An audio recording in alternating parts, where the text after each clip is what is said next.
Hello, hello everyone. How is it going? How is it going, everybody? I hope things are going good. Okay. Let me just quickly check if the audio and everything is correct.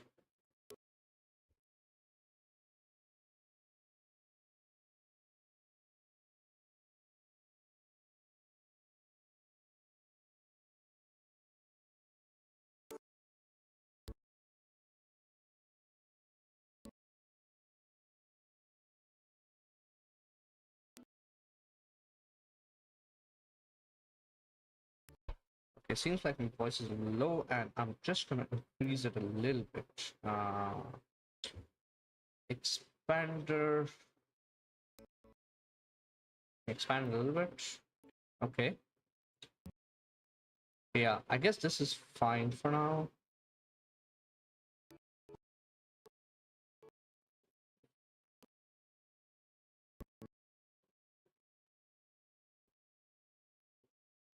Yeah, okay. I guess this is fine for now. Okay. Okay. Let me see if I can increase uh, the sync from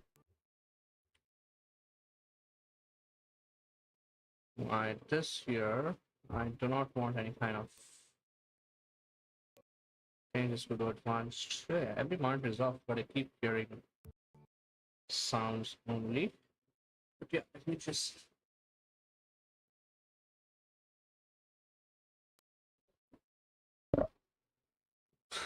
Okay. I hope now it's better. I hope now it's a little bit better. And let's see. So, how is everybody doing? How's everybody doing? How is your vacation going? How's your vacation going? I hope it's going good. I hope it's going good. And I hope that your. Hello. Hello. Okay. I guess now it's fine. So, I hope your vacation is going good.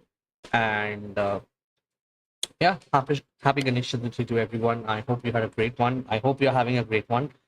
Uh, it's really a great time because you get time to spend with your family. You get, it's. I feel it's really good. So yeah, I hope everybody's having a good time and enjoying.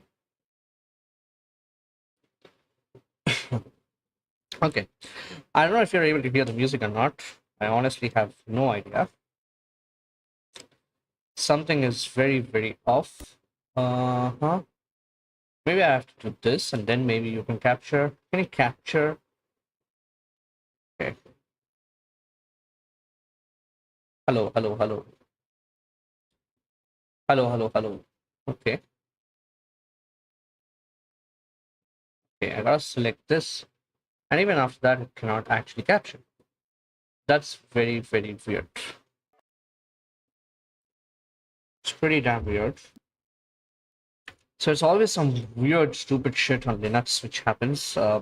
It's either that I'm very dumb, or it's just I have no idea, honestly. Properties. Can you go to? Okay, capture the music now. I don't know. Still captures me. If anyone on the chat can confirm if you can hear the music, I'm almost certain you cannot. But yeah. In between, you can catch the music. Okay. What if I increase the volume?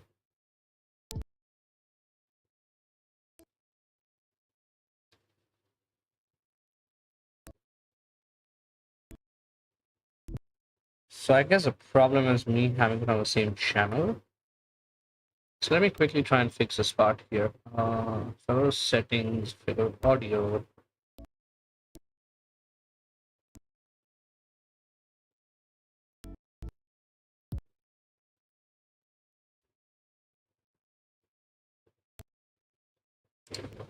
Not sure if it's still can hear it. So yeah, I don't think so. You guys can hear it. So let me see if my yeah. If I'm not wrong, I gotta use this. Yeah, guess it's fine. Uh, but I somehow cannot. So if I go to output devices, how do you want to have this?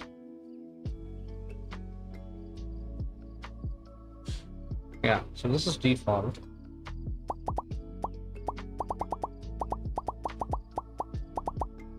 Okay. Can you capture it more? Okay, I guess you can capture it, but in between. So there is some issue with this being the first channel. So if I just leave this guy, I can hear it. And if I say give me that extra audio, but I want to give this.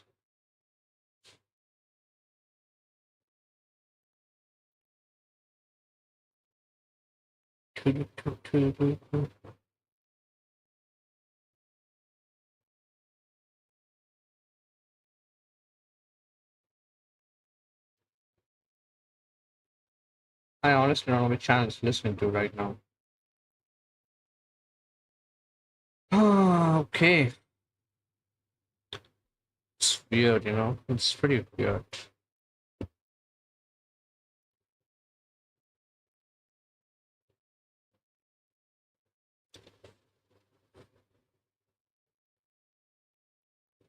So maybe if I just delete this, if I say it's it's a pulse audio and existing tune. Does this work? So it still doesn't say anything here.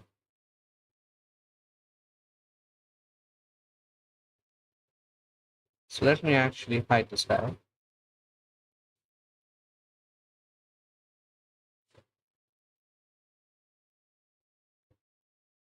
Okay. So this is 2. If I just hit this, I guess now you can hear the music. Finally you can hear the music. And I hear a loop back on my speaker, which is pretty annoying. Sorry. I hope that was not loud, but I guess that's fine. So anyways, it's always a struggle every day. I must be down because other people are doing it, so they must be doing it correct.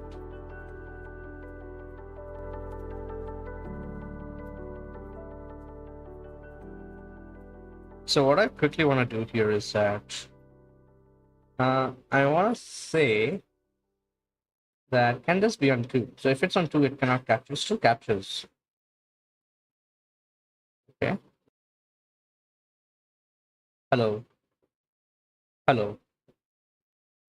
I still kind of keep hearing noise on the background, but that's fine. I guess now you should be able to hear music a little bit better. So I'll keep this between this and that's that.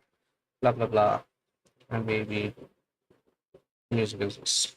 Anyways, let's actually get back into the real stuff that we are here to do.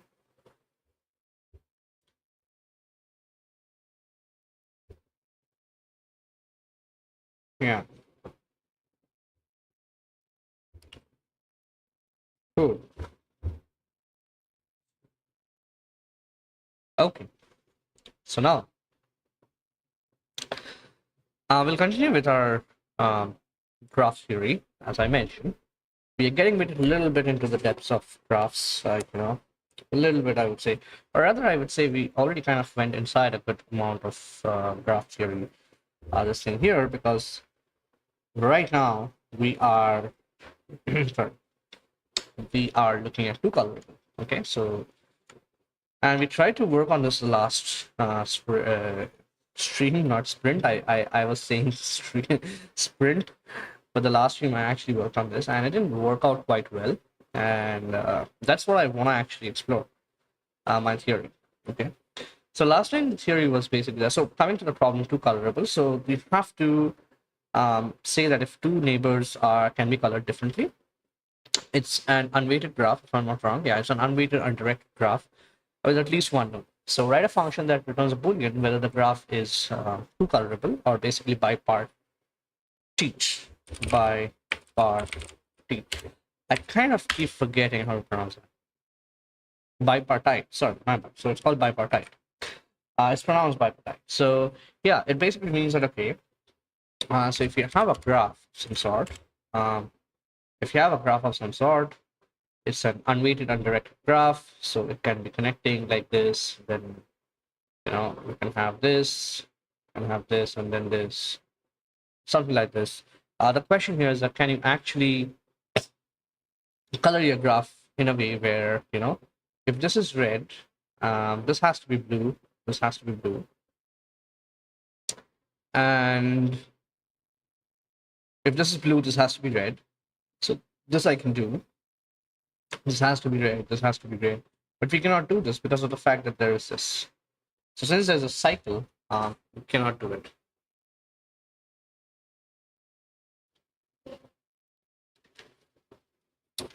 Well, I'm kind of wrong.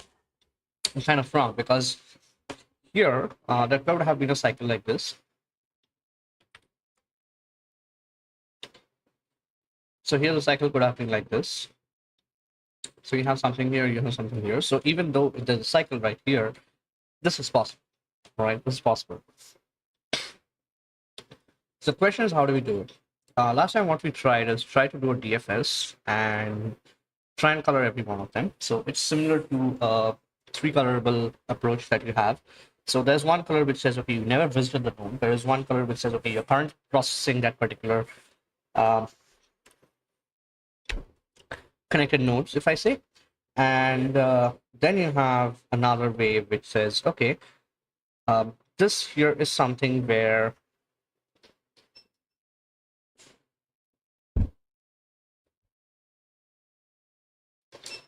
right. I think my keyboard went a little too low. Okay. So the other place that you actually have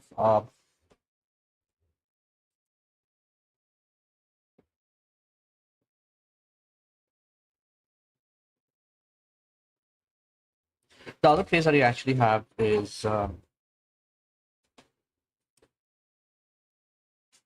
sorry, I got distracted a little bit, my bad. The other color, so one color is that you have not colored that particular graph yet, and that particular node yet. You have not visited that node yet. One of them means that you've already colored it with one particular color. And then what you have to do is you have to create a third color, right? And I was thinking of this where we can simply do a toggle on and off.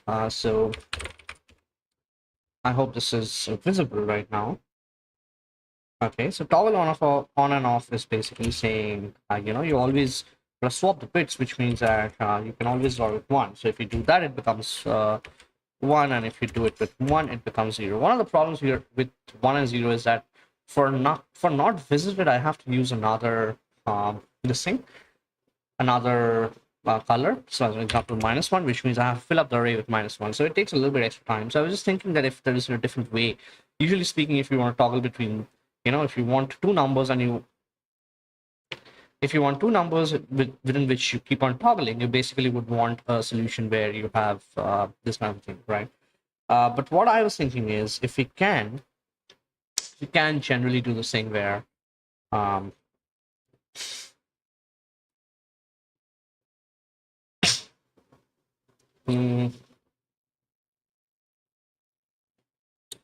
where I would say that negate 1. So it becomes -2. Can I negate -2? And it becomes 1. So it toggles between even if you negate, right? Even if you negate. So negative of 0 is somehow -1. Okay. So first thing what I wanted to understand is negate bit. So I want a first bit representation of a negative number and stuff like that. 2. So 2 is no, I don't want that.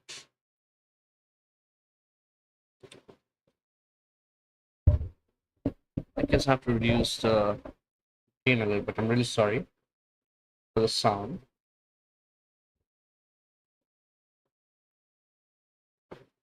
Okay. So my point here is that I guess representation of negative minus, that is not what I want. Choose complement operator in bitwise. I want to know. So yeah, this is a not operation. So as I was saying, it's basically a complementary thing, so like a not operation. So basically, how do you do a NOT operation? Invert all the bits of a single operand. Okay, yeah. So invert all the bits in a single operand. Okay, cool. So it's basically XOR, but for alternative bits, right? So you inverted everything together. My question here is, if I do a binary minus one, yeah. So everyone, no. Wait a second. Why is this weird representation? Python, what the fuck you doing? Anyways, yeah, I will see into what the fuck Python is doing later on, but the simple thing is that if I do a NOT of 1, it becomes -2. If I do a NOT of -2, it becomes 1, so I can use that, right? I'm gonna thinking of that. And the second thing that I want to do is, yeah, the second thing that I do want to do here is that, so I'm gonna randomly color the first node that I pick up. So I'm gonna say, oh, this is 1. And so first of all, 1. So let's say 0, 1, 2, 3, 4, 5, 6, right? So in here, 0, 1, 2, 3, 4, 5, 6. So everything is 0. So I just go to 0 and I start. I can start at any random node, I believe. So I'll start with 0, which seems like a very reasonable place to start. So, so I push this into the stack because I want to do a DFS. I guess we can also try and do a DFS, but let's see first doing a DFS exactly what is going to happen, what is not. So if I do a DFS here, so this guy I'm going to mark as 1 because it's 0. I know it's not marked. I'm going to always put in 1 as the first person. Always put in 1 as the first person.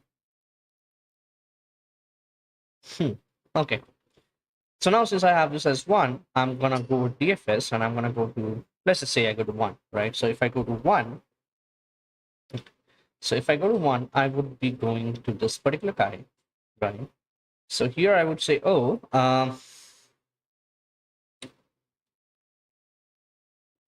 I believe I cannot yet mark it as 1. I have to go down the path saying what happens if I mark it as 1. I believe that is what I have to do. Because if I mark it as 1, how do I know that my neighbors are already not marked? Because if the neighbors are already marked, I have to go back.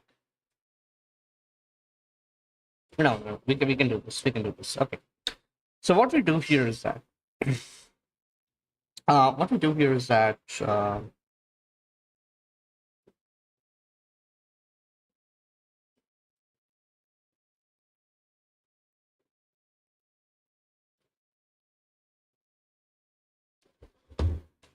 what do we do here? We say that first, when you go down that particular path,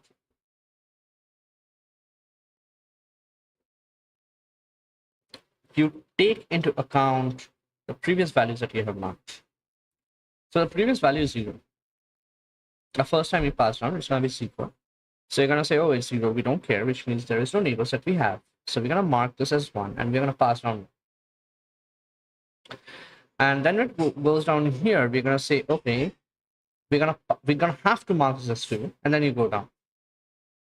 Once you go down, you would see that this is basically saying, sorry, this is only connected to this.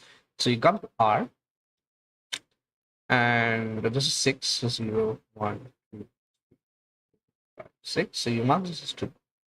From R, you're gonna go back to 0 because, okay, so 1 is also marked as 2. And you go down to this thing, and you see that, okay, it's all good. So you mark it as 1.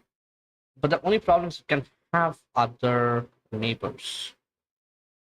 I guess that is why a DFS is fine, because you would always go to the first neighbors, so there'll be nothing surprising there. Is what I feel. Is what I feel. Okay.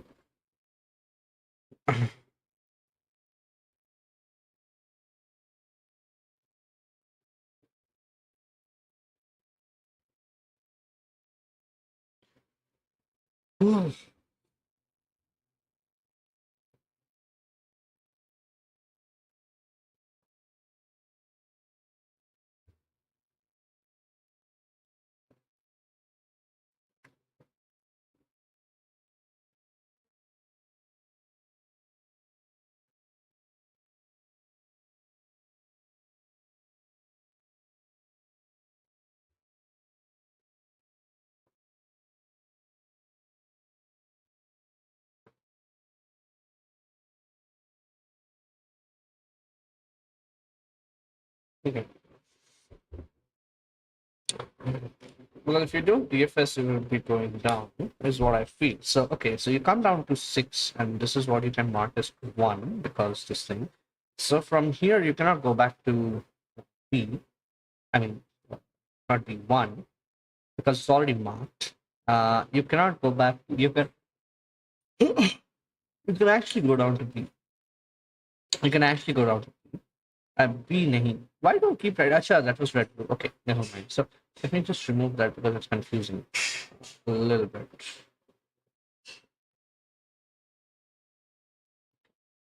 So once you go down here to number 3, you say, oh, number 3 is coming from 6, which is 1. So this has to be a 2.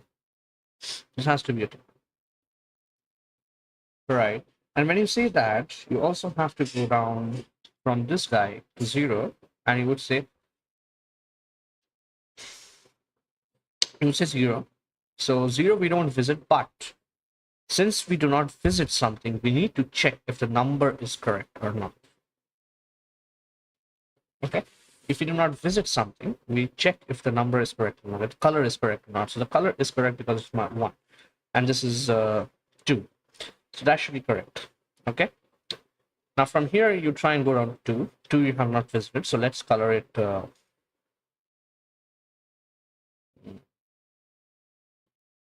this is 2. So you color it 1. So in 2, you can go down to 0, but you won't go down to 0, so you only check this, and you see this is not possible. So you immediately return false. And the answer for this thing here is false. Wait. I just randomly generated this graph out of my ass, so I definitely need to check how this is, right? I definitely need to check how this is. So let's quickly do that. So this is this. So the 0 is connected to 1, 2, 3, right? Sorry, my bad. 1 is connected to, so now 1 here is connected to 0 and 6. Now 2 is connected to 0, 3, 4. Now 3 is connected to 0, 2, 5, 6. So this is 0, 1, 2, 3. 4 is connected to 2. Sorry. And then in here, what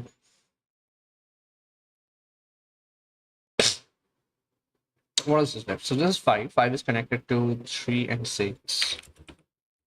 And then 6 is connected to 1, 3, 5. I guess that is what the deal is, right? So let me just see if this quick test, what happens here. I hope it's false. So let's actually, yeah, it doesn't really matter. So maybe I do not want to do this.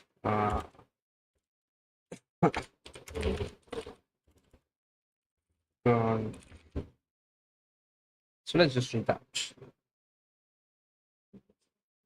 Expected output is false. Yes, Sue. Yes, Sue. Yes, Sue. My freaking dust. But what if I remove this 2 to 0? So what if I remove this part? So 0 is not connected here, and then 2 is also not connected to this. If I'm not wrong, this has to be true. It's still false. Okay, because 2 and 0 is not connected in this particular case. Move that. So if this is not connected in here, sorry, 2 was 1. You can have it 1 because it's not connected. So this is 1. You go to 4 down, and this can be 2. So this is 2. Go back 5. 5 has to be 1. So yeah, this is not possible because of the 5 and 6 also has to be removed. So let's remove 5 and 6 also. So you remove this thing from here. You remove this thing from here. This has to be true now. Okay, so I think the solution is now correct. So we can probably go ahead with the solution. And yeah, that's pretty much it. So we need a graph. So we'll go with this particular thing that we learned last day. It's free colorable. So it's basically 3 different states that you manage. So you first manage the state, where you see the thing and all of that, blah, blah, blah. Cool. So let's remove that. Hmm. Nodes is edges length. Okay. Private boolean to colorable. Let's move a little bit this side of one. Keyboard is way off. Edges. Give me the edges. Current. No. Int. From color. Let's just say from none.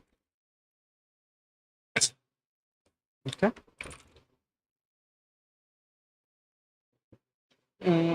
What else? Colors. Let's just say that. Okay. So in here, we're gonna say if from node is -1, we're gonna do something else. Is not equal to -1, and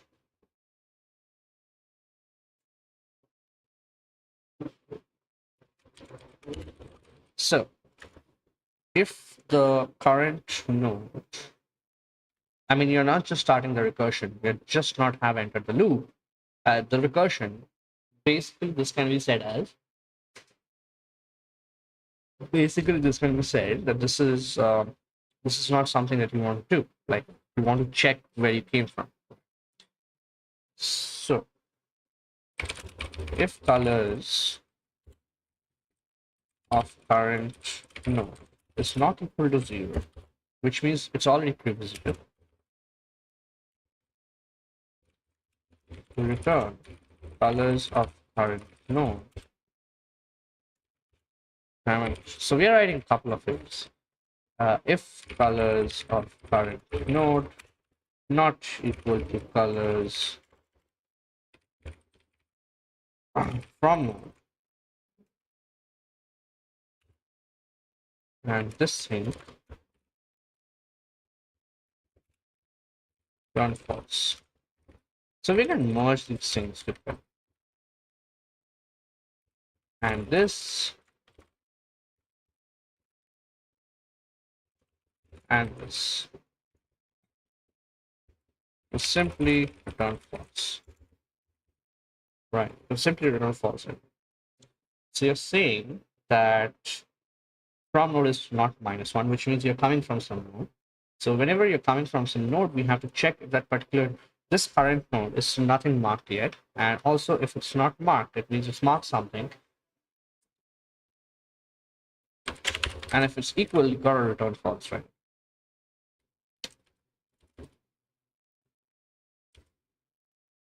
So what we do here is that we return this. So if they are same, well, if this is this, it means it's true, and I don't need to go to that node to process because it's already processed. So the color of this current node has to be uh, has to be has to be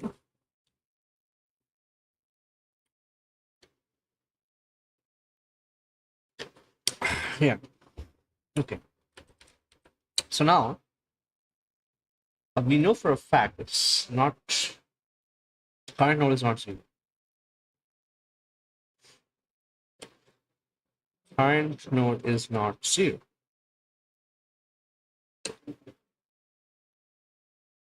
It can also be possible that it came from -1, and current node it doesn't come from -1. Current node is 0, so it could not be hitting this. Right.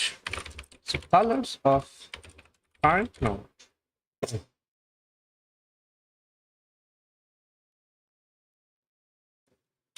is equal to colors of from node.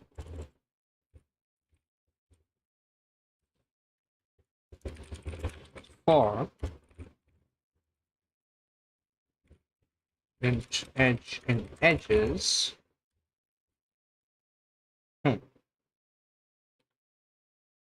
So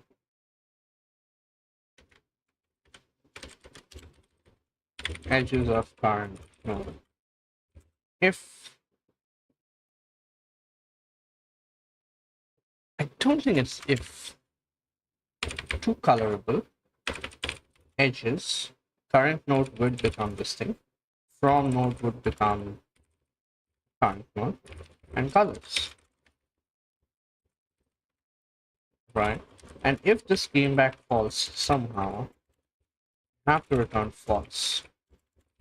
And here we have to return true. Here for int node equals 0, node less than nodes, node plus plus, int colors equals new int nodes. Okay, so two colorable edges, current node would be node. So this would be colors of node is equals 0. If this is the case, you would pass in this, you would pass in this, and the colors. And if this thing somehow returns back false, we can fail fast and return true. I feel this is what we can do. This is what I feel. This feels this is what I can do, what we can do. What are you complaining about? Calls to Boolean methods.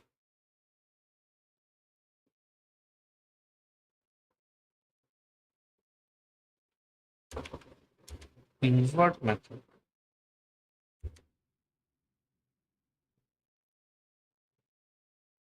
Not sure what it meant. Wait, what are you doing?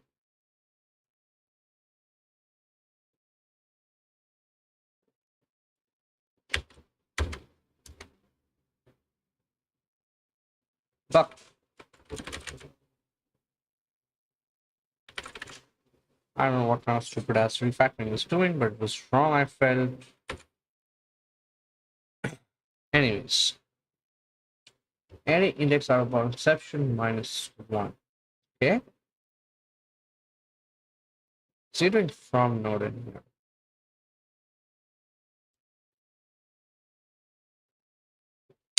Yeah. So from node not equal to -1. If it is that, otherwise you just set it to 1. Yay, your code passed. So can I just change the code in here? And if I run this, it should be false. And if I change the code more, it should be false. So yeah, this is what I was thinking of. From node is not equal to -1. So you do that, else you do the same here. Okay, I think it's time to run the entire code, entire test suite. Okay, it passes. Ooh. Oh my god. Oh my god, it passes. Okay, so the logic behind this was very simple, where you say have a single color to figure out if you visit that part or not. And then you basically say that, okay, I want to use two different ones, and it doesn't matter where you start from, and doesn't matter which color you do, just do a single color, and that should be it. Awesome. It's time for ChatGPT.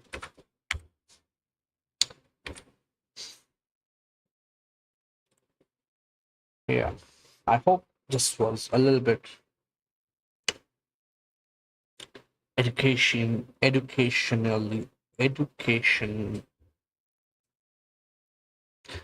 DFS color.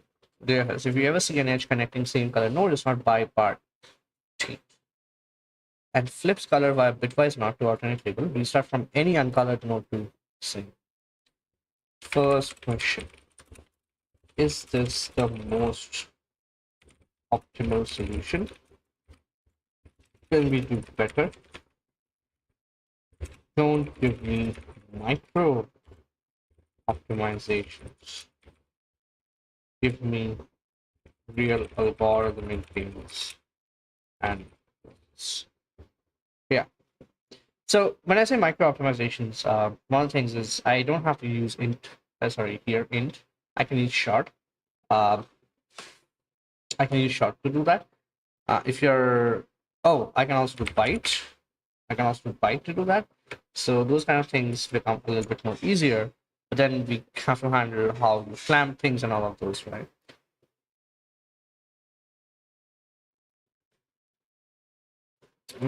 Okay.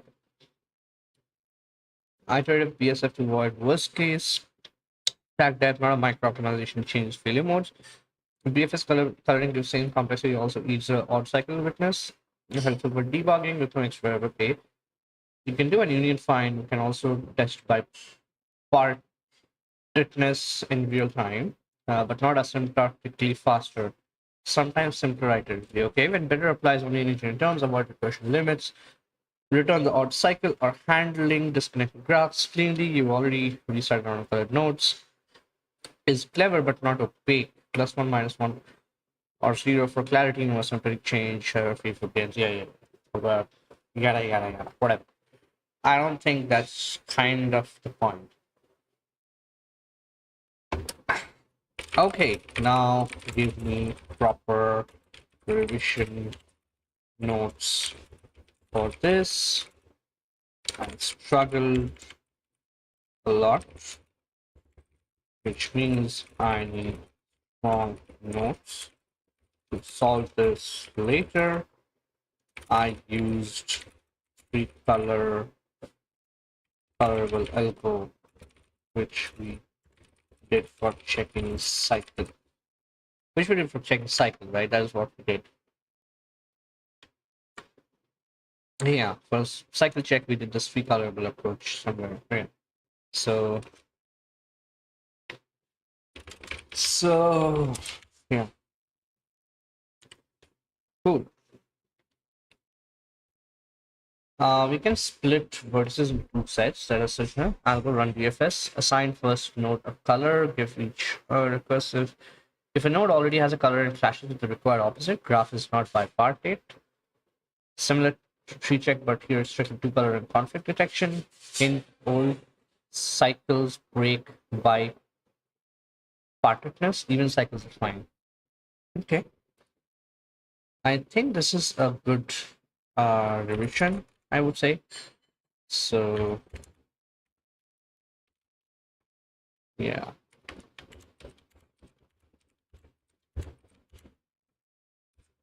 Okay, cool. I guess it's a decent iteration that it has, and we can probably do better. But I think if I look at this and if I look at the code, I will be immediately able to recognize what I did and what I like should be remembering to tackle such kind of problems. So I guess we are fine here. Cool. Look at that. One more problem down. The first problem of the day is down. Okay. Awesome. The first problem of the day is done. The second problem. We have to work on the second problem, which is boogly board. Boggle board. The boogly board, right? The boogly.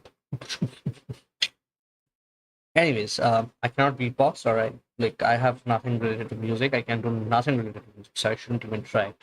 Make myself look like a jackass on screen, right? Cool. Let's look at the problem statement here. Boggable. And we are officially into the hard problems. Yeah. So I remember red is. So I already solved 120 or 140 problems before, but I'm restarting this because, yeah, it's just a revision for me, and I love doing this kind of stuff. And the green checks gives you the dopamine hit. That's what you want, right? So, yeah. Anyways, how's my stream going? Yeah, stream is going good. Oh, I still drop a bit of frames here and there. For some reason, I don't know why it's dropping, but okay. So we are under an hour, so we needed one single hour to complete a graph problem. Not interview like, I would say. Not interview like. But okay, we'll power through. Cool. So Boggleboard. You are given a two-dimensional array, a matrix of potentially unequal height and weight, blah blah, who represents a Boggleboard. What the heck is a Boggleboard? You are also given a list of words. Write a function that returns an array of all the words contained in the Boggleboard. The final words don't need to be in any particular order. A word is constructed in the Boggleboard by connecting adjacent horizontally, vertically, and diagonally letters. Okay. So it's, yeah, okay. Without using a single letter at a given position more than once. Okay, so you always take a position and then move forward. While a word can have repeated letters, those repeated letters might come from different positions of the board in order for the word to be contained in the board. Note that two or more words are allowed to overlap and use the same letters in the bubble. Are overlap, meaning I can have a word like handle and hand, right? And it's a valid word. Both of them are valid words, even though they are contained. And that is what I understood. I hope that is what it means. Two or more words are allowed to overlap and use the same letters in a bubble. Two or more words are allowed to overlap and use the same letters in a bubble.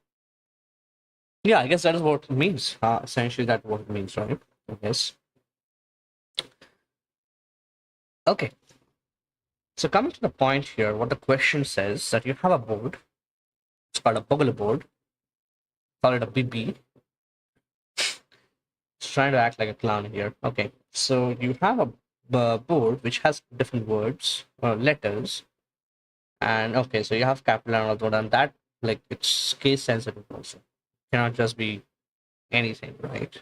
So if I do this here, can I copy this? Repeat it. I am guessing it will not come up. Yeah. Oh, it's not there only, dude. So let's just do test. So if I do test, this should not come up. Yes, it doesn't come up because it's case sensitive.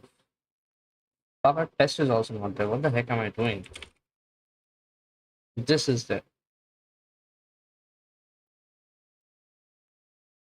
Yeah, so if I remove this, where's the small this? Boggle board. So whatever happens, this should not be coming because it's case. Yes, okay, I get it. So let's go back to whatever the actual thing was. So you have a board, and this is this, or you could have also gone something like TIXG. That is also a word if it's actually existing in the word. So one of the things I can always think of is I go over every word, and for every word I try to find it in the board. Now the question is, how do I do that? For every word, if I try to find it in the board, what I can do is I would be having so the first word, if I'm trying to find this, I would look at T, and then I would go over the entire board and look up all the starting possible positions. So this is the starting possible position, this T. Okay. Let's see if I have any more. So it doesn't quite. So maybe I can put it up here. It's kind of like too much information without. Can I just do it in this way? Okay. So can I just do T? Okay, this is also case sensitive, but yeah, as we can see, there is no small t, but let's just assume there was another small t, or this is small t. Let's just assume this is small t. Then this is one viable position from which I'll try to expand out to different places and see where exactly, if I can generate this, and I would exactly go 4 steps because the word itself is 4. I would go here and try and do that, here and try and do that. Of course, there will be a first hit here. But yeah, I mean, that's probably not a great solution. Because the first solution is that I have to iterate over each word, which is O of n, given n words. Then let's say on an average, the length of a word is k, so you have to go over those k letters. But for every one of the words, I first have to figure out what are the different starting positions. And in worst case scenario, there can be all the starting positions. Every one of the single places can be a starting position, m into n. And I would be going over the entire matrix to find that out. Oh, right. I would be going over the entire matrix to find it, which is probably not a good thing. Which is probably not a good thing. So I guess that's one solution. If we cannot come up with a solution, we might be going over that particular solution, right? And I think the solution would be the number of words into m into n. M into n is nothing but rows and columns. And then on an average, if the length is L, into it. So that is kind of costly operation, even though we might not need any extra space in here. Okay. Holy shit, it actually. Wait a second. Where on earth do you get 8 to the power s? And what the heck is s? S is the length of the longest word. Okay. Why do you have 8 to the power s? What on earth are you doing that you have to come up with 8 to the power s? Also, the time complexity is mns because, mn something to the power s, because ws will be very, very small, is what I understand in comparison to the other part. So I don't know for why asymptotic valuation, like asymptotic calculation, we are doing this and that. I don't know. Anyways,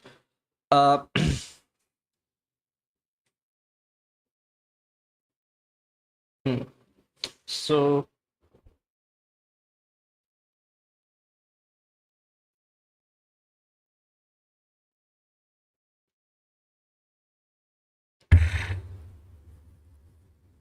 the question here is,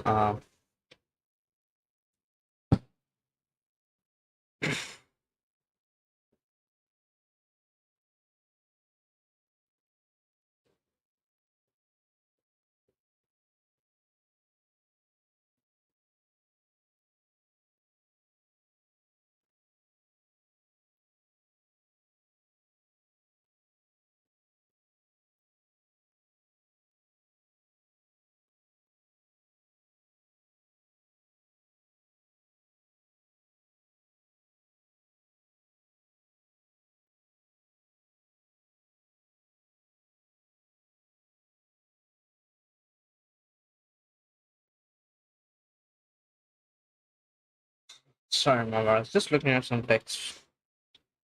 Yeah, okay. Coming to the point, which is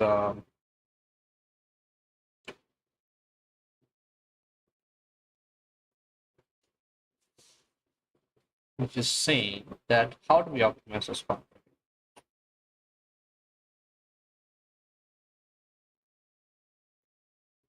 One thing we can do is we can try to go the other way around. We can try to go the other way around, where we try to go over the entire board and try and see if there's a word match, but that I don't think is going to be that efficient either. Uh-huh. Sorry. Mm-hmm.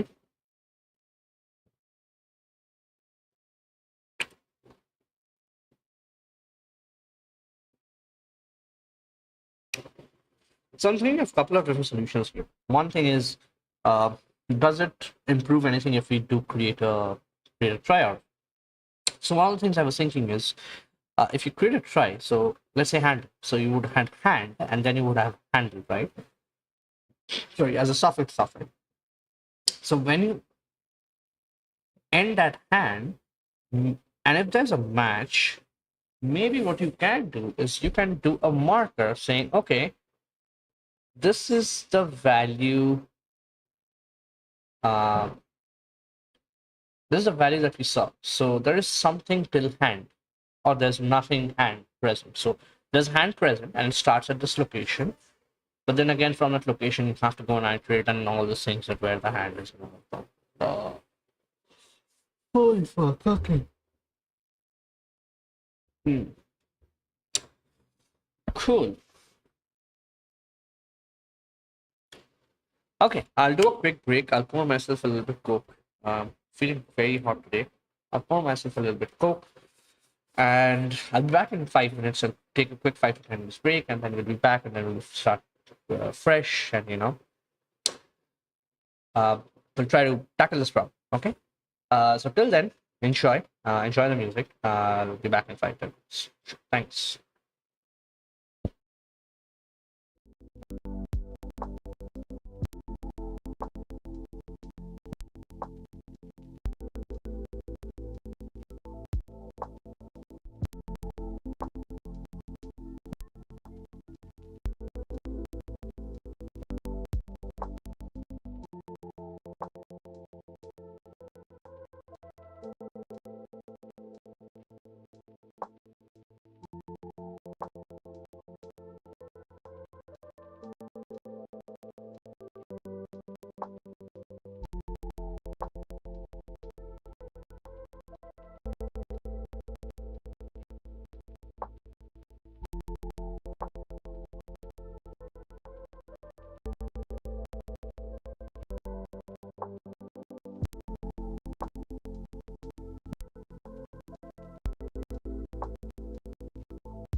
Hello everyone, hello. So I just removed the desktop audio from here. I am still not sure if it actually is working correctly. So let's just see here. So I'm gonna go on mute a little bit.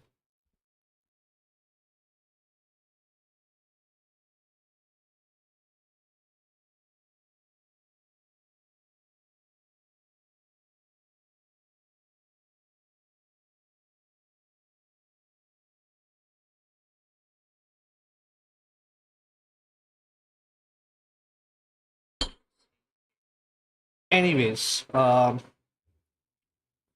if you can hear the music, you can hear the music. If you cannot, okay, that's fine. Let's actually grind through the actual code, right?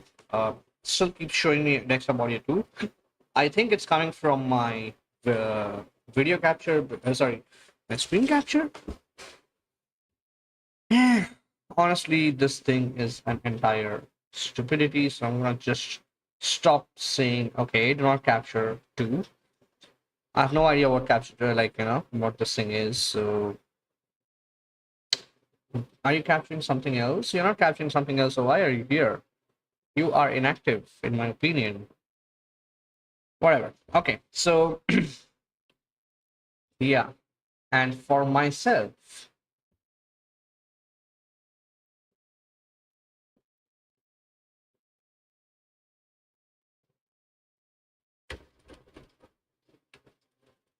so I'm gonna hear it on the this thing here. Okay. So that's what I'm gonna do. Anyways, let's get back to the problem statement, right? Let's get back to the problem statement.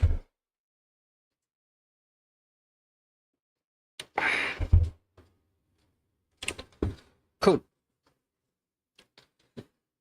So yeah, the problem statement that we are doing is Boggleboard, and this is a rather interesting problem. Let me just, okay. I remove the fan. I hope that reduces the noise a little bit, and quit this guy. Okay.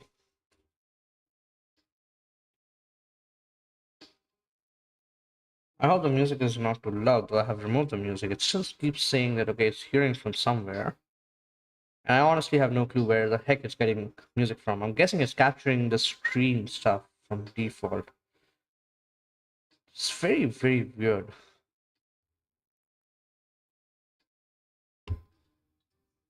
Okay, it's not right here. Okay. So I'm just gonna, shut up.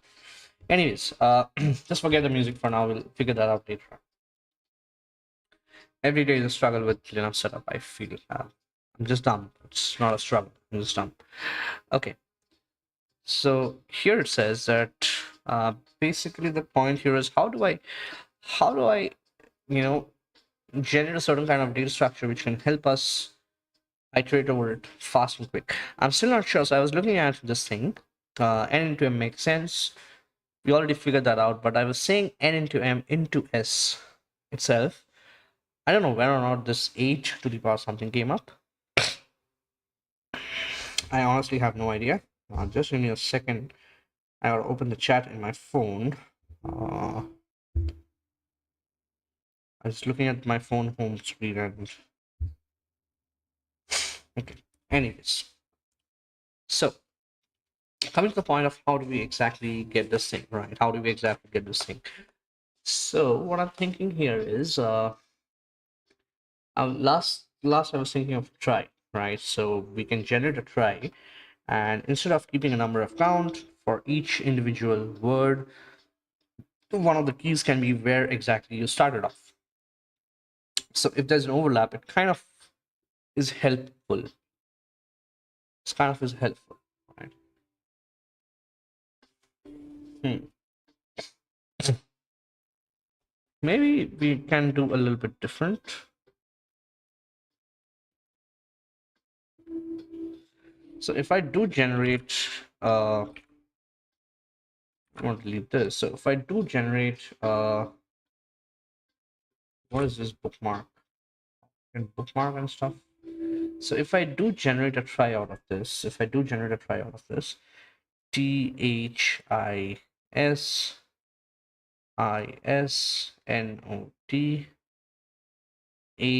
ASIM B L E, and then there's Boggle, Boggle. Then there's board, Board. So it goes down here. So now this is the question.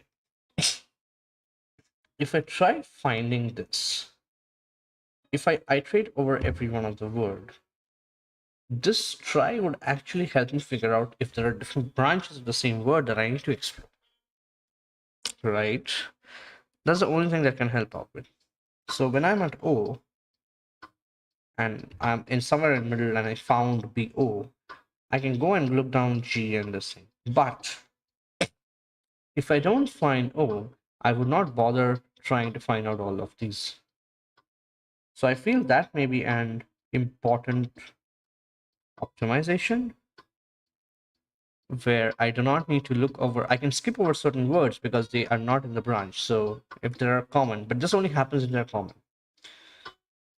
So I don't think so I'll be gaining anything on a more larger scale because a lot of words might not be overlapping or have a common prefix. So that is, I don't know how big of a gain that is in my opinion. How big of a gain that is in my opinion, right? Yeah. So what next? What next? So we have to think in terms of do have to think in terms of. So I feel the most naive solution here is just iterate over every word and then try and find that word out here. That, in my opinion, would be, so if you iterate over every word, the number of words is k, this would be nm, and then the largest word itself would be l. So this is what you can achieve if you're going over every word. Um, yeah, if you're going over every word, right? This is what you can achieve. But this is not what we are trying to achieve. I feel it's slow. It doesn't give a constant, but here in optimal solution, it says nm 8 to the power s. I'm completely lost in where this 8 to the power s is coming from, where s is the length of the longest word. I'm just completely lost here. I'm not sure. Anyways, okay, so I hope you cannot hear that. People are bursting crackers right now, but I hope that's good. Okay, it's gonna go on for a while. Ah, shit. Anyways, let's just think it through a little bit more.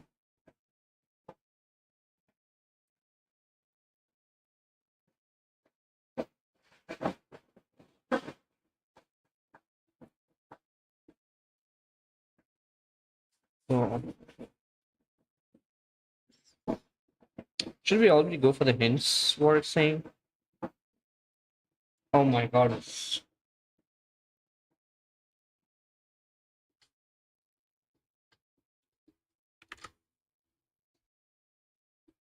okay.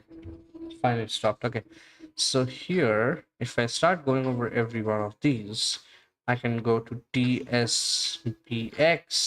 But here's the thing: I'm trying to find this word again, so it's still the same issue here.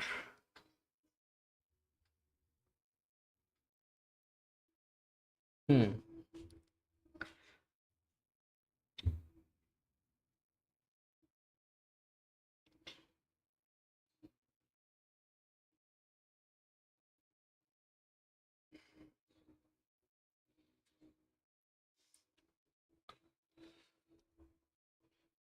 Can I copy paste this? Sorry for yawning. I'm kind of tired now a little bit. Uh, yeah, I cannot copy paste the question, so I'm not sure how I can give it to ChatGPT and ask. Can it? I don't think so because it's under behind a firewall, so I don't think so. It can actually read the code. Okay. Hmm. Without using any single letter once around the word. Okay. What if I create a graph out of this? But technically, we are solving graphs. So THIS,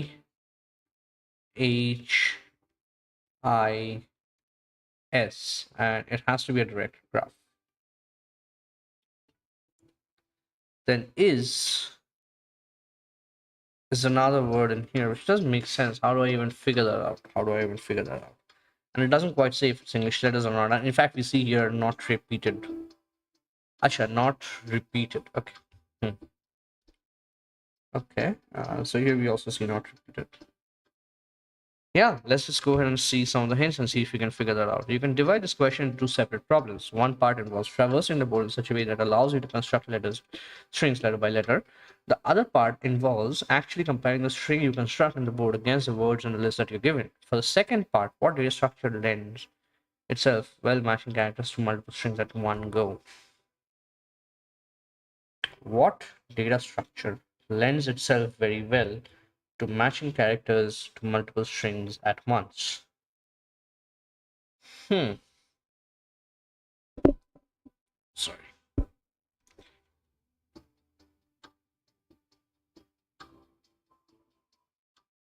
Isn't it a try? Prefix tree? Isn't it not that? Fuck.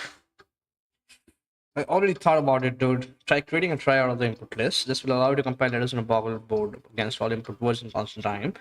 How can you efficiently traverse the board to construct a potentially valid strings without counting letters twice in any string? Okay. This is a good question to ask. Should I just open? It's just once you start getting hints, it's like, okay, just keep opening stuff, right? That is.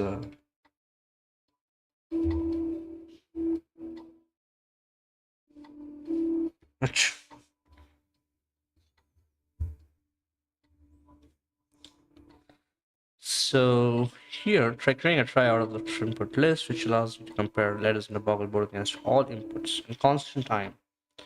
Okay. So how can you efficiently traverse the board in order to construct all potentially valid strings without counting letters twice in any string? Huh. In that particular case, I feel like it that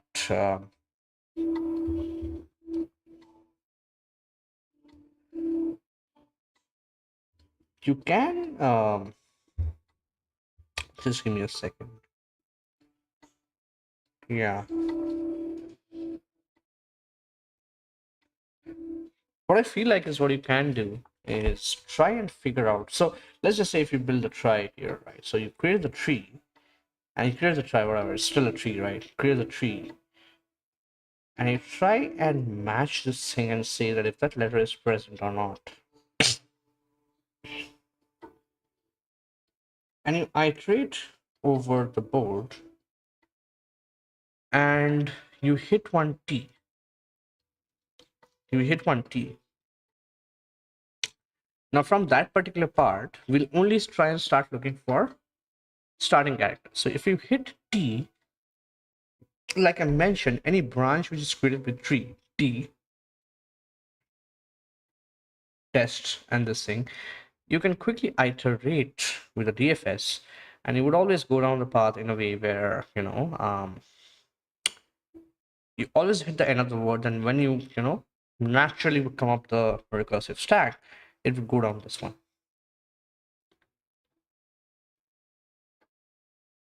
Right. Is that right? I feel it's right.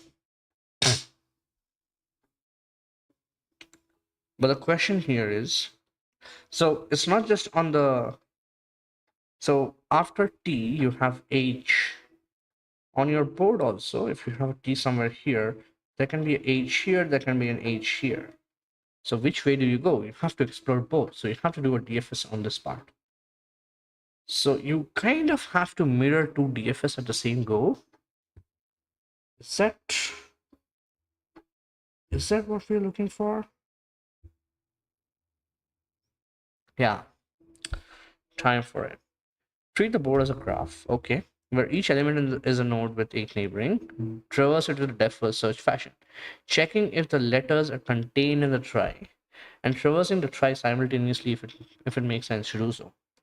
How can you keep track of letters that you've already visited in order to errands? That is not the problem. When you keep a track of visited nodes and auxiliary data structure, the problem here is you can simply have a set. Keeping in mind, you only need to mark nodes as visited in a single branch of the graph that you're traversing, blah, blah, blah. Try making any node you traverse as unvisited at the end of the recursive call that actually traverses. Makes sense.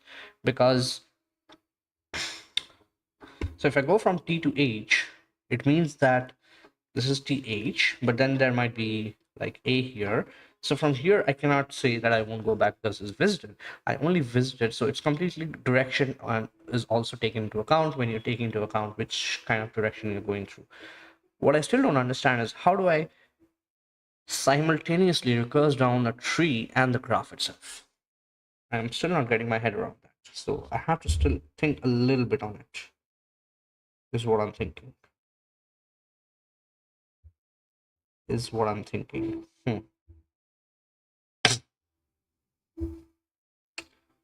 Just give me a second. Give me a second.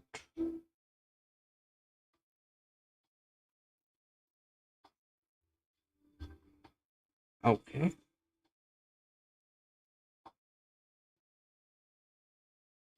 Hmm. So you have the same, and you have the graph to traverse. You have the same, and you have the graph to traverse. Okay. Cool. So if you start traversing the graph in a way which says, okay, I'll start at any single point, and I would just, start traversing this. So TH.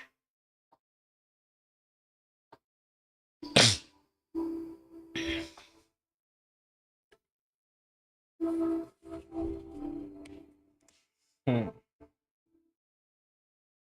You know what? I'm not quite certain. I'm not quite certain how to do this problem. Hmm.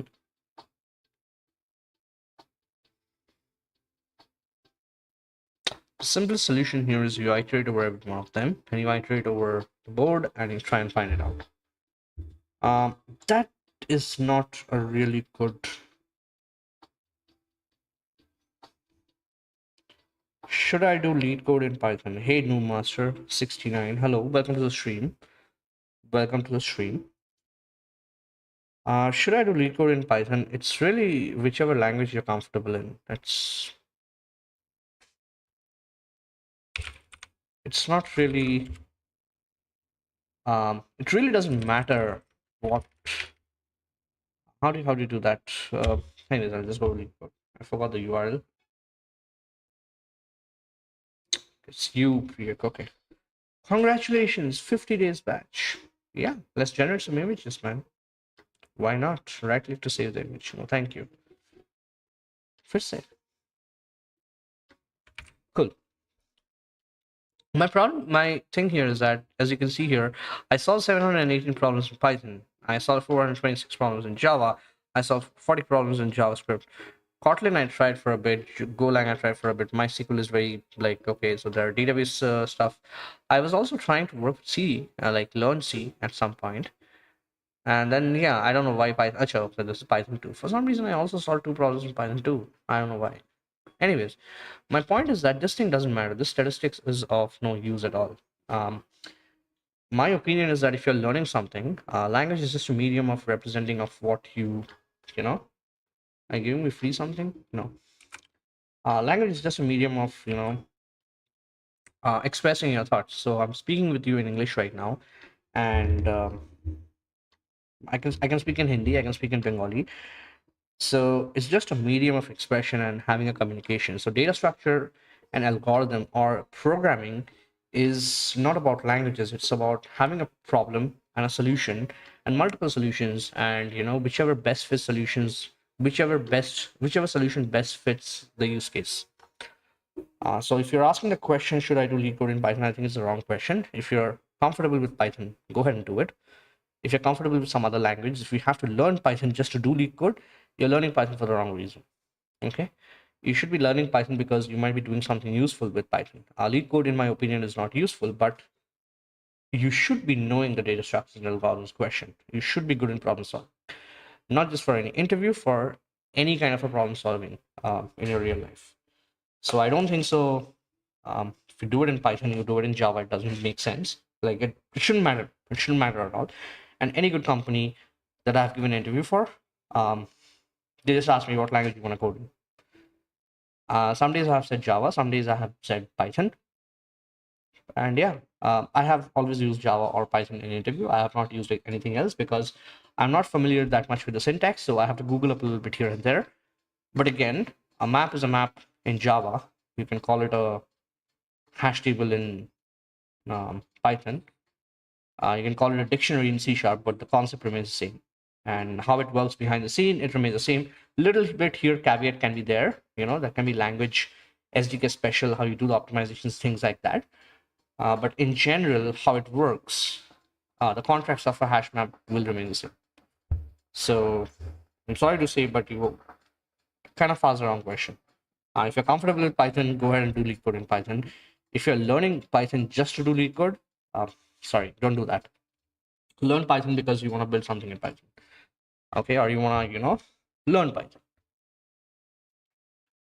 Yeah, that is what my 2 cents is. I hope that helps. Okay.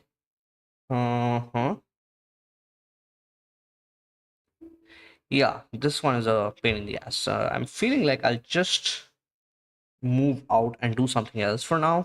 So these are all hard problems and I still want to do it because, yeah, should be able to do this stuff.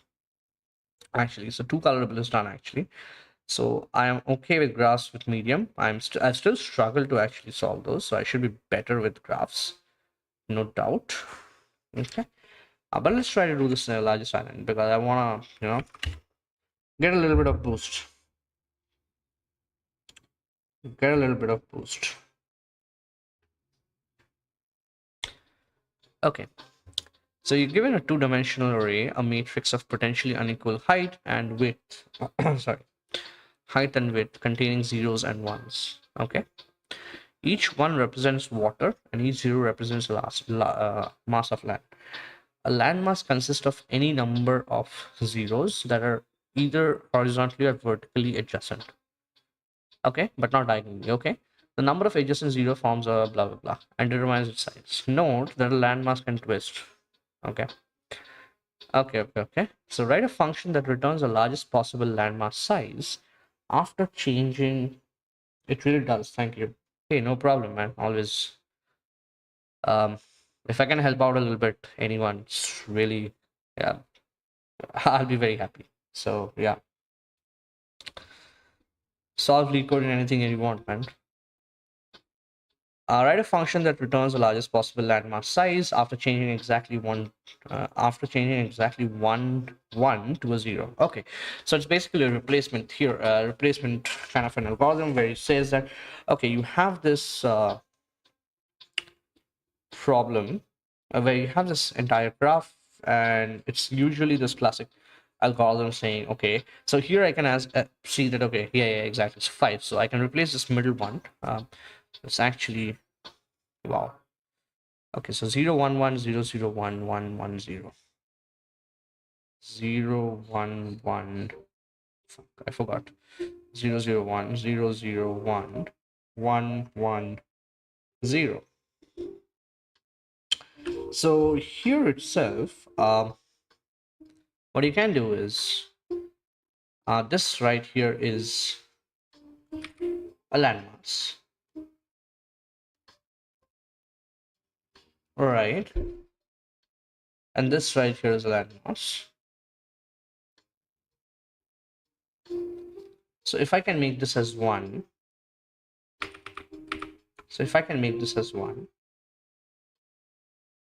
it would be something like this, right? 1 2 3 4 5 6 6. Answer is 5. What? So switching either matrix 1 2, what, or 2 1. Wait. Each one represents water. Acha, it's the ulta thing. Okay. And 0 represents landmass. Fuck, okay. Exactly one. Okay, so this is land. Okay, my bad. So this here is this, and this is this. Okay.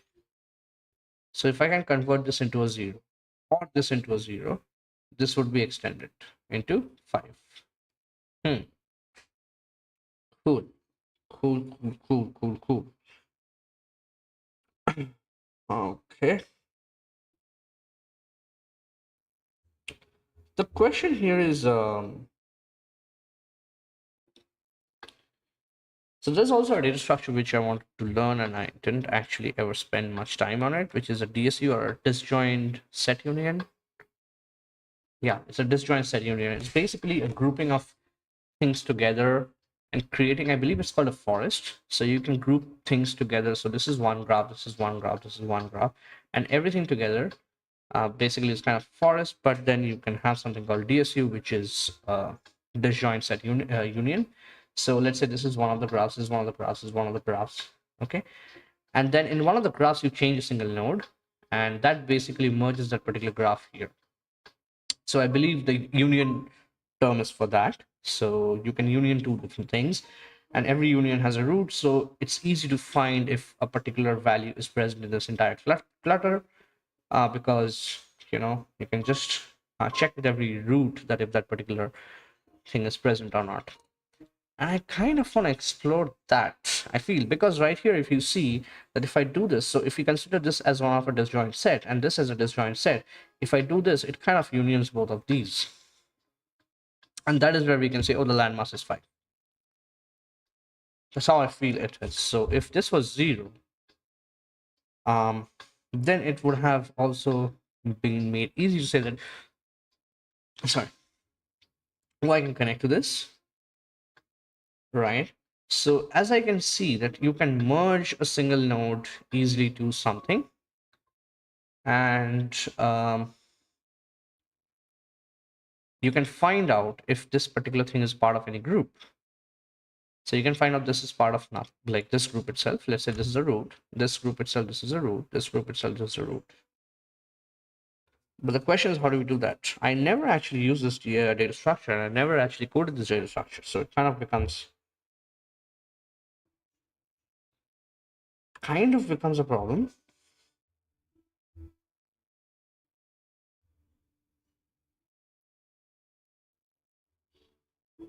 Just a second. Yeah. So it kind of becomes a problem, but I think not.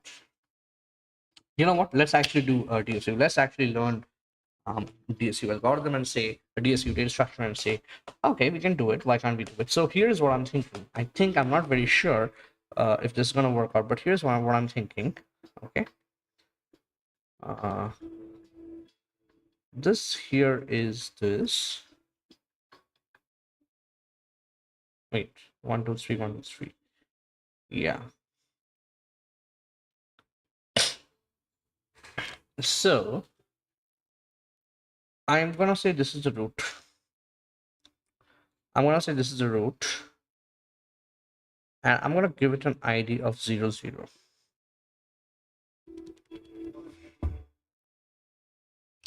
I'm gonna give it an ID of 0, 0. Okay.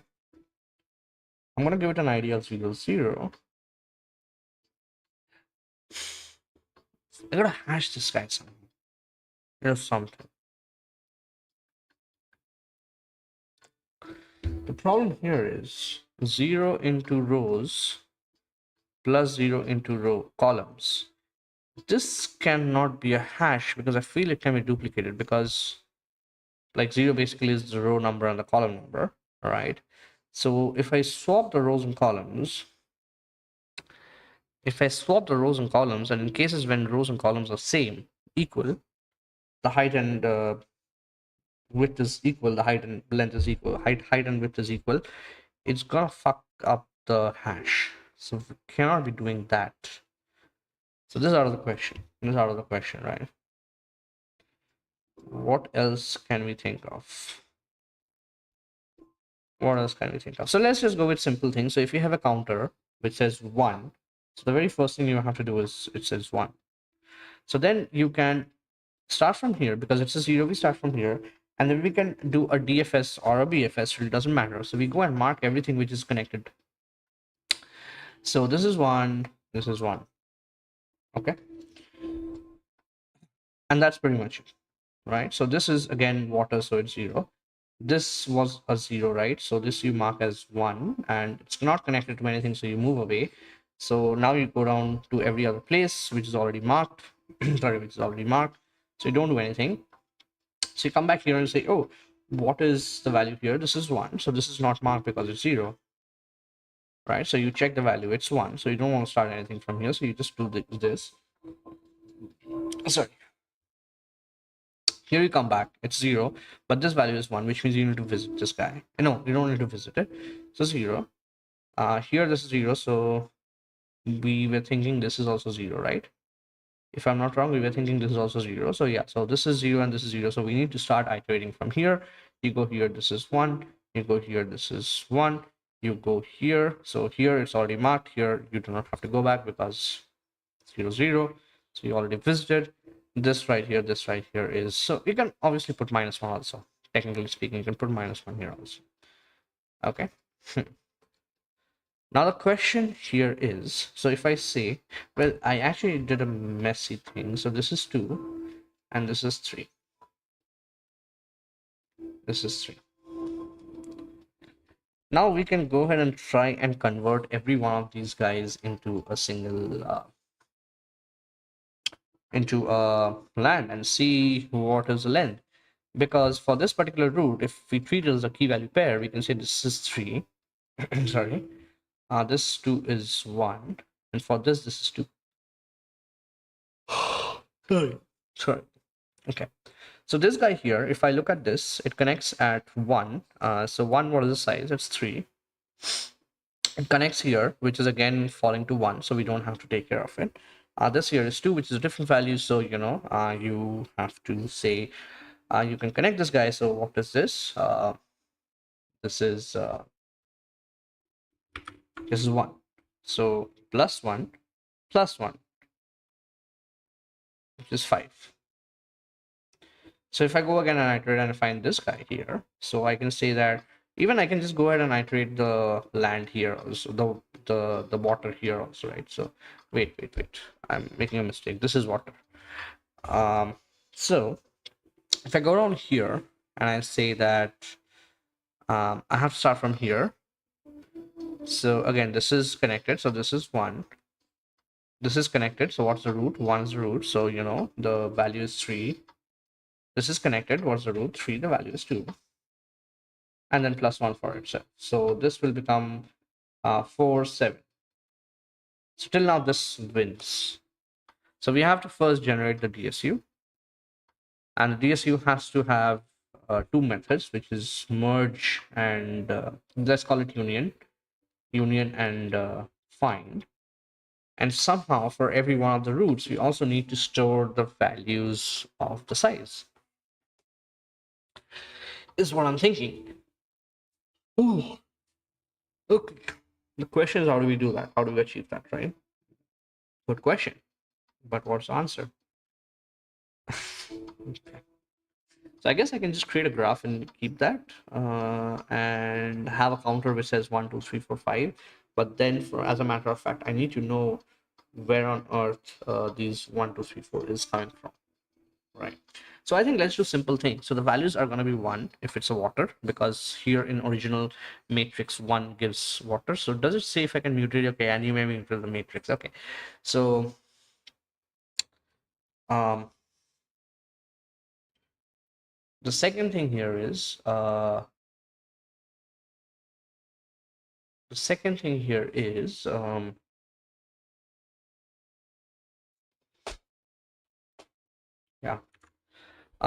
thing here is that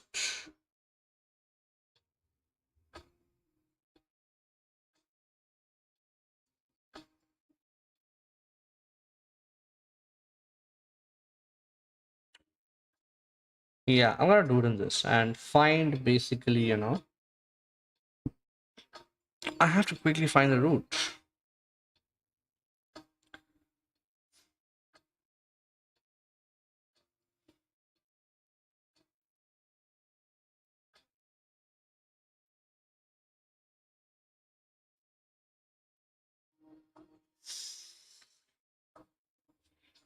Cool. Let's do that. So what's a problem statement here called largest island?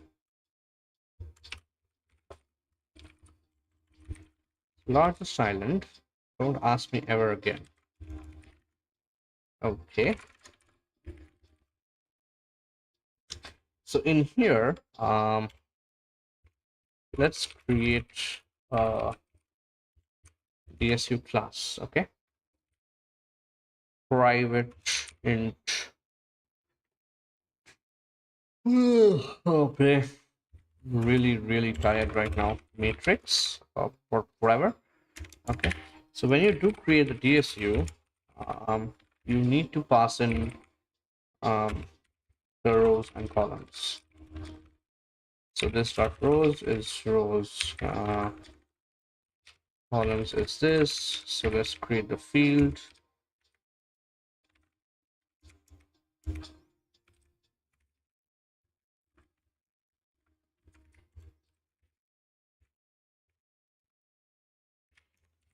This matrix, it's new int rows columns.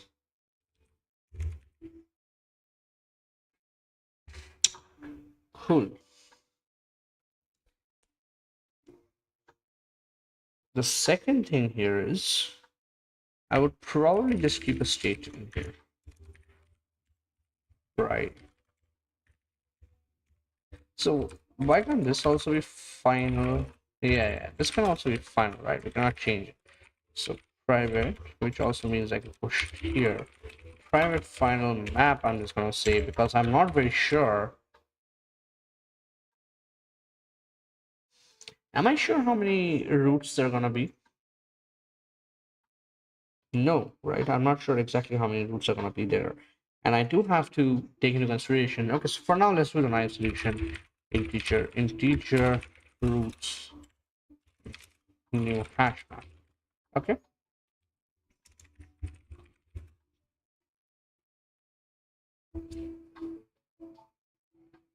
Private encounter equal 1. So now one thing we have to do in here is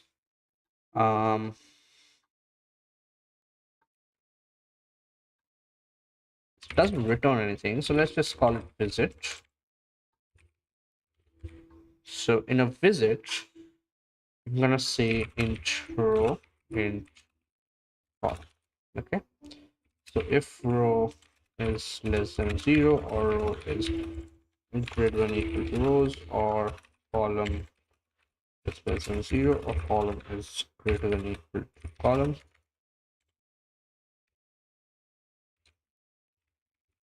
simply gonna return out. Simply gonna return out. So we also need directions. Private final int directions. So it has to be this. -1 0 1 0. Similarly 0 1 0 -1. Yeah. How's it going?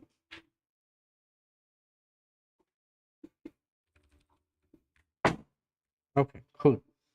So next thing that I do want to do here is what I want to do. So the next thing that I do have to do here is that I need to know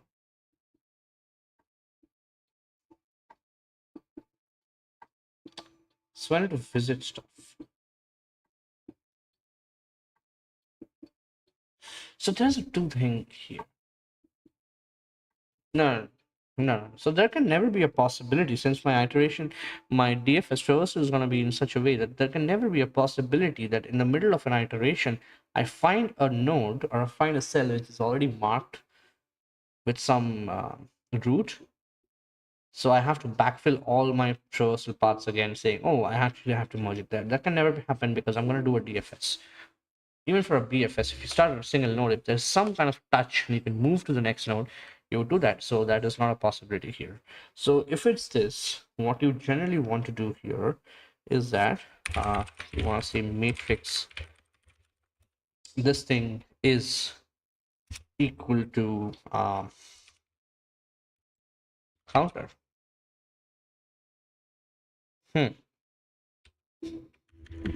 Sorry. Then what I want to do is for int direction in directions, directions. So here I would say int next row equals row plus direction of 0, and next column is column plus this thing, and then I'm simply gonna say what am I gonna say, visit row next row next column, okay, rather visit. Okay, now this is the point in here where I have to also increment the counter, which I cannot do it here. I can only do it once its traversal is done. Okay, or matrix of row column not equal to 0.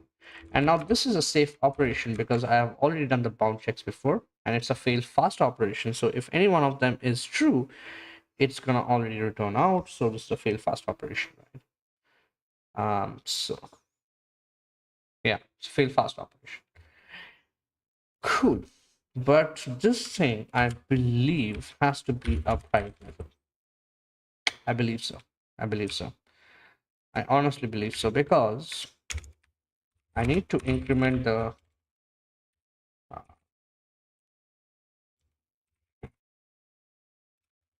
if matrix of row column not equal 0, simply gonna return. Okay, I'm simply gonna return it here. And in the second part, I'm gonna say that I mean, just to be safe, we can do the same thing in here. But here, I'm gonna call visit, I'm gonna call int row and column, and then I'm gonna say counter plus plus. So no way this thread safe, but we are not doing multi-threading in here. So I don't think so it matters, all right? And since we are starting it here, I'm gonna say roots dot append or put roots dot put counter. This is where we need to have the size of this thing. We need to have the size of this thing, right? So I believe this is this, and here turn 0. Cannot type. Yeah, cannot type. So int size is 0.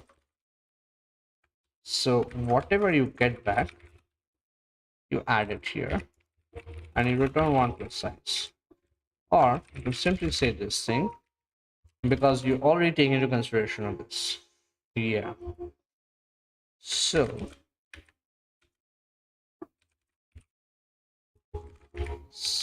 wait.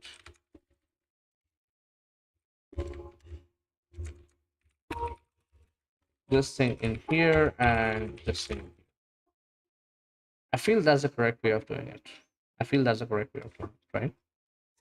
I feel so. Okay. Now we need to merge something. Now that's a tough thing to do, because I simply cannot well, technically here I do not need to merge it, like do a hard merge. I can always say if merge. int if merged, int row, int column. So what happens if you actually merge it? This method does not actually merge the sets. It answers the question, what is the size of the island if the given row column is a land and merges with neighboring land if possible. This is int size of the island if row column is converted to an island land. Yeah, I think this is what we have to answer. Right. That kind of makes sense to me. So, cool. What do you have to do? So we have to go over the directions, right? So uh, for int direction in directions, right? So in directions, and then I'm gonna have to say that row plus direction of 0 and direct row. Next column, this. If we can copy paste and steal some stuff in here,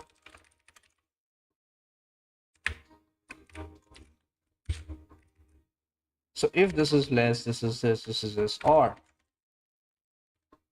this thing is equal to 0,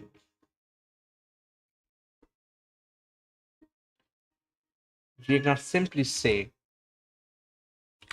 continue. Int size equals 1. Otherwise, we're gonna say, what are we gonna say? We're gonna first have to get the root of that. So matrix next row, next column. So this is gonna be the root. Roots dot get.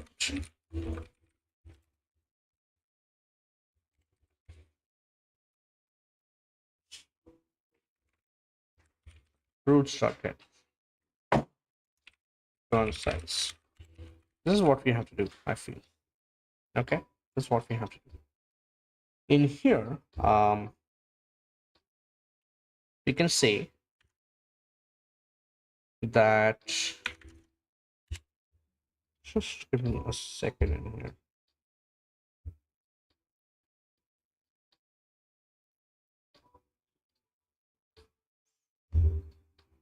Yeah, so in here, what I'm going to do is, so I have to be very careful where. Okay, so just give me 2 more minutes because I have to feed my cat. I think he's hungry. And yeah. Okay, I'll just be back in 2 minutes. Yeah.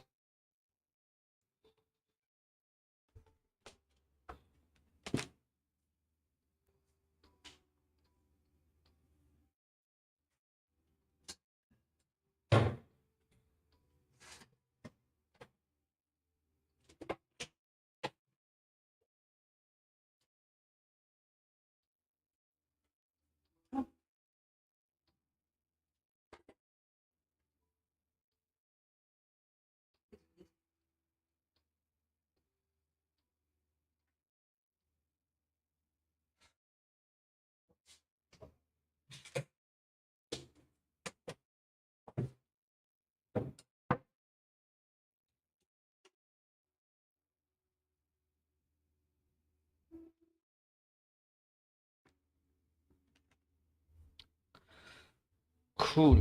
I am back. I am back.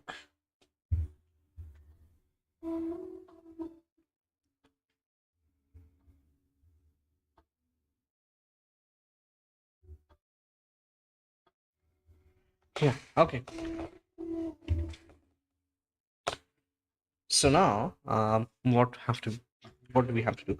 So we have to be careful here because one represents water. So, okay, int rows, columns. So this has to be matrix dot length, and this has to be matrix of 0 dot length. And I remember we did a mistake which we were debugging. Yeah, that was a dumb mistake. But anyways, so here we have to simply do for int row is 0, row less than rows. Okay, and row plus plus. So in here, this is column and this is columns. Right. So if matrix of row column is equal to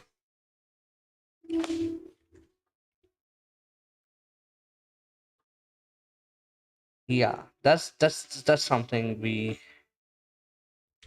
if size is equals 0, we can simply return out of here. That's something that I should be doing because yeah. So even for stuff we have already visited, we go in here, but right away it will return this back and say, okay, let's not process, right? So if it's equal to 0, what I'm gonna have to do is that DSU is DSU of rows and columns. Okay. And if this is this, I'm gonna have to say DSU dot visit the row and column. How about that? How about that? So I do that. So once I do that,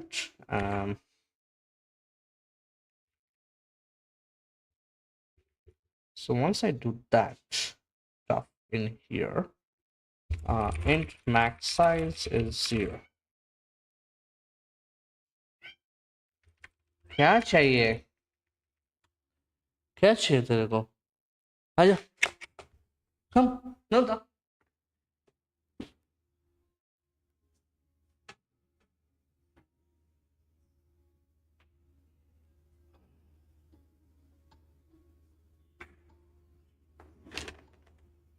say hello say hello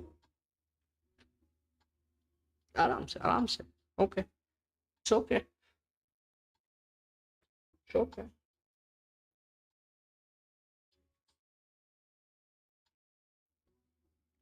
क्या हुआ चिल्ला क्यों रहा है calm down go okay he left a bunch of spur on me and he ran off that's all awesome. Okay, so we say max size is 0, and in here we keep on because there can be cases when you try to merge and it never merges anything. So this will always return back 1. So we should also be, my bad, if merge will always returning back 1. So we should also capture this as like the largest max size, right? So max size, math, max size is this. Okay. What are you cribbing about? What are you cribbing about? What are you not happy about? Cannot resolve void. Wait a second. Is it? Oh, we never return the size, which you have to. So that's basically it. Okay. And in here, you always return 0. Yeah. So we can actually put it in here. Sorry. Why do we need to do this, honestly? Yeah. We're going to check in one go. It's just a function call. That's all. Okay. So in here now, for int, we can steal a little bit of our code, but it's our own code. So anyways, we are stealing a lot of code from GitHub, right? So now what I'm gonna say is if this is 1, it means it's water. I'm gonna try to merge it. I'm gonna say DSU.if merged, I'm going to give it the row and column. And I'm not get the size, which also means I can simply copy paste this, except in here, I do that and return max size. I feel this is what it is. I feel this is what it is. Question about time complexity. Okay, that was a little bit slow. Let me run all the code because I cannot copy this matrix. So I guess I can just run that. Okay, it didn't pass anything. Cool. So if it's 0 and 1, it still gives you 2. It still gives you 1. Why is that? We can debug a little bit, I guess. So yeah, let's actually debug in our own IDE because here it's shipped. So it's 0, 1. And I'm just gonna go to main. So largest island, new largest island. Let's actually extract things out. Largest island dot largest island.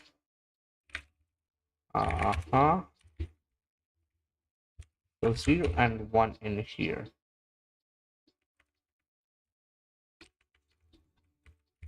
Yeah. So if you go here,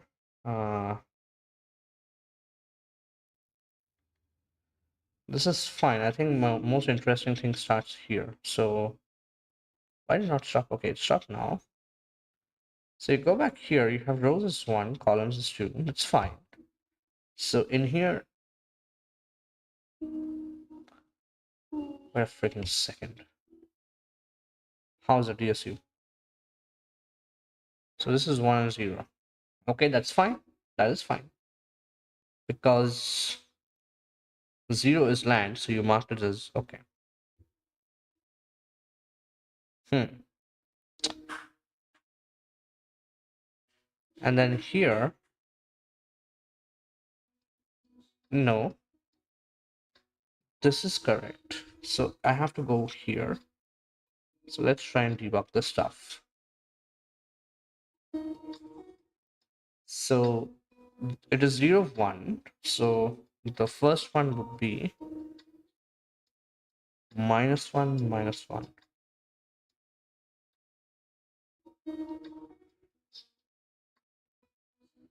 What is the direction? -1, 0. So if row is 0 and 1, why is the next wait? Okay, so next column is -1, 0, which is on the left hand side. And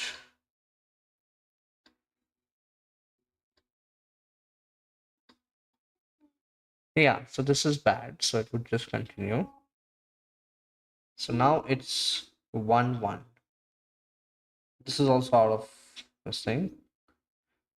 So let's move that out. 0, 2 is also out of it. 0, 0 is what we're looking for. Why is this true? Shit.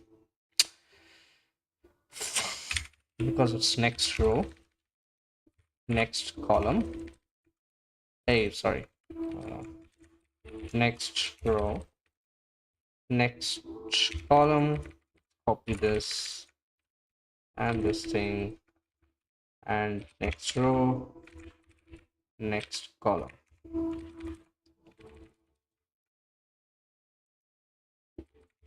Yeah. Okay. Let's print this shit. So we did the wrong thing here. Let's see. It still feels. It now passes only that particular thing. So that is not kind of what I expected. That is not what I kind of expected. Your code is 9.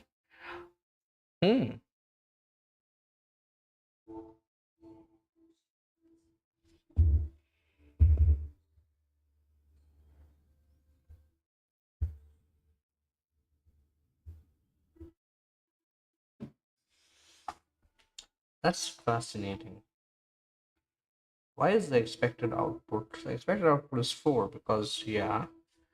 So if I just say 0, 0 and 0, 1.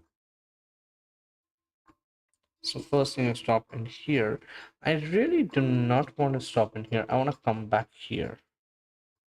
Okay. Now, what I explicitly want to see in DSU, if I look at the explore things, wait, this is matrix. Now, this matrix inside the DSU. Why is the other one also 0? 1. It doesn't make sense because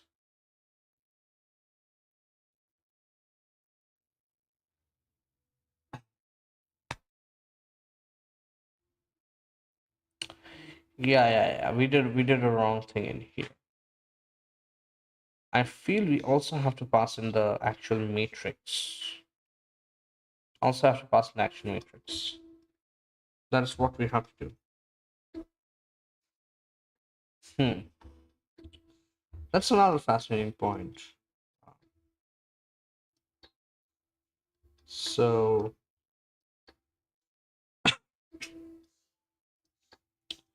yeah, that's another fascinating point in here. So the question here is, it's not really effective of what I'm trying to achieve in here. Maybe what I can do is I can pass in the actual matrix and mutate it. Do we have something like a debug? Can I stop the debug stuff for now? Arrays.debug copy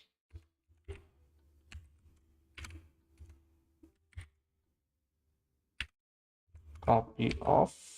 Can you copy? Sorry. Also, you have system.array copy, system.copy array copy. So you only have like this thing, right? What I'm thinking here is we should be passing in the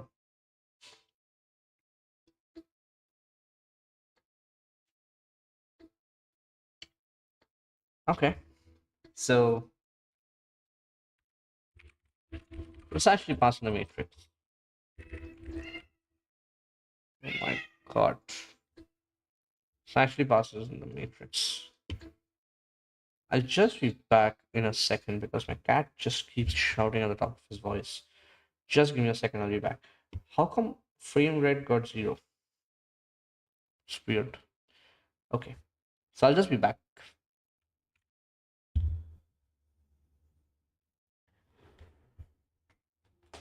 Chilla ki bhai.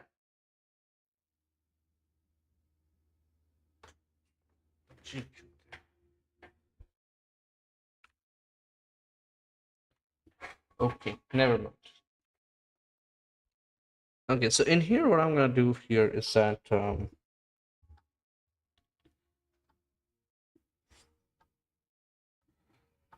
what I'm gonna do here is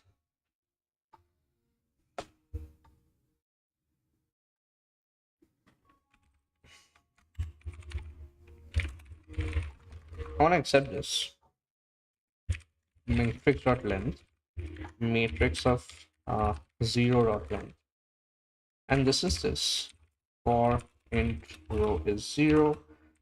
So let's run rows plus plus. So column here you have to say this is columns, and here I can simply say this matrix of row column is equal to matrix of row column. Okay. Replace with, yeah, we can actually do that. That's pretty cool. Right. So now when you say visit certain row column, you visit it, and in here this would be 0 because you always start with 1. You always start with 1. It really doesn't matter what you start with. The main point is I copied over the zeros in here.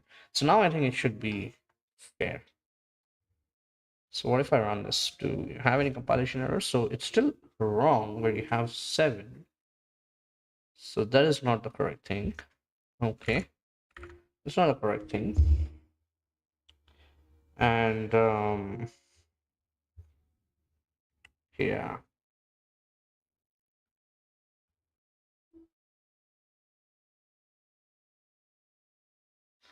what am I missing? I'm missing something very, very stupid. I feel like it. Just feel like it.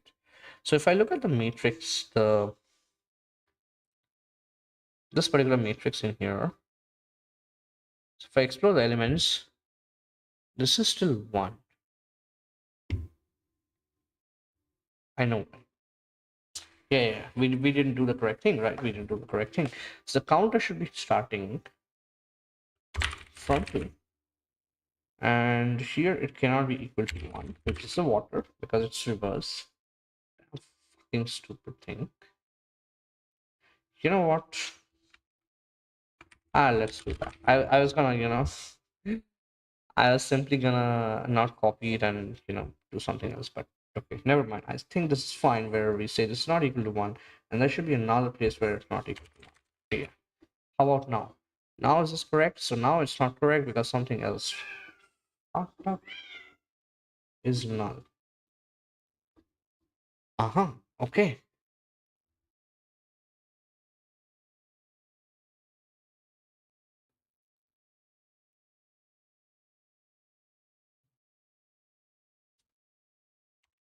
My bad. Yeah. So now it's 1, which is absolutely wrong.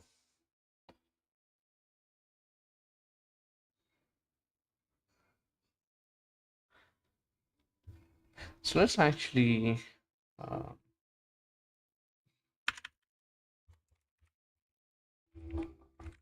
array start deep to string matrix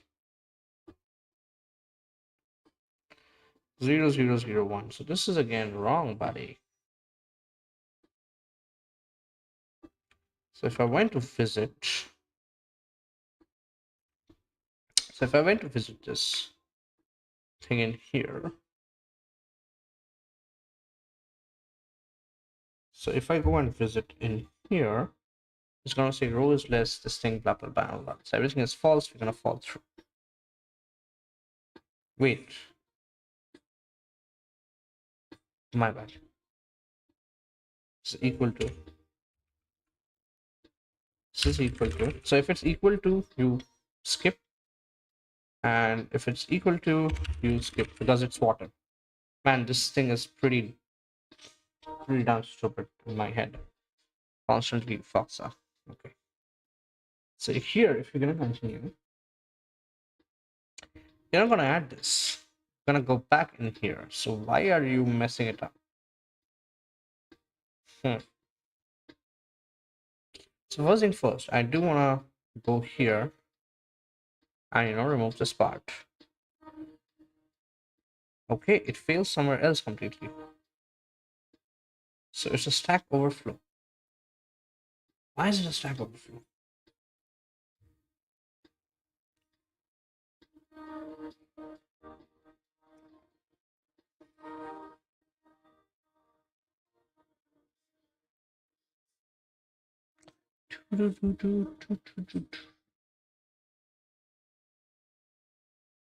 So you want to visit. Okay, so let's visit. So you go here.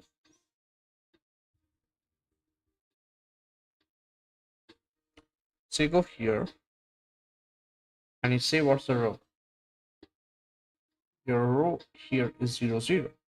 And the original matrix in here. Wait.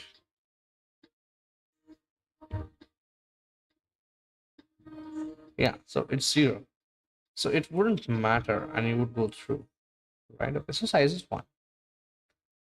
You make this as a counter. So now matrix kind of becomes 2 0. So then you would look at the next one, which is 0 1 and 1 0. So it's minus 1 0. So you don't care about it. So you go here, which is 1 0. We care about this guy.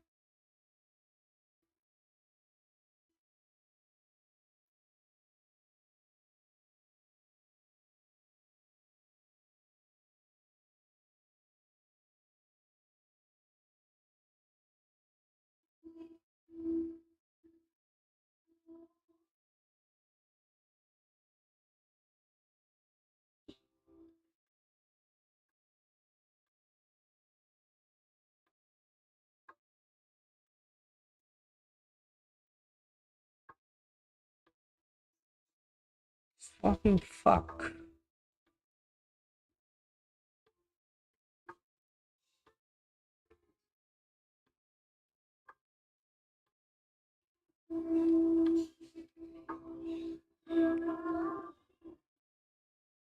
We are now going to this cell, which is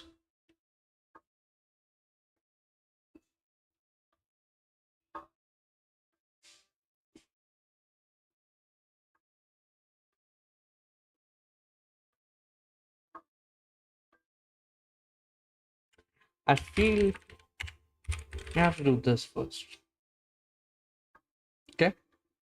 And so in here, you have to do this. Yeah. But now this is wrong because of the fact that when I pass in this particular value, it should be like it should connect to both, right?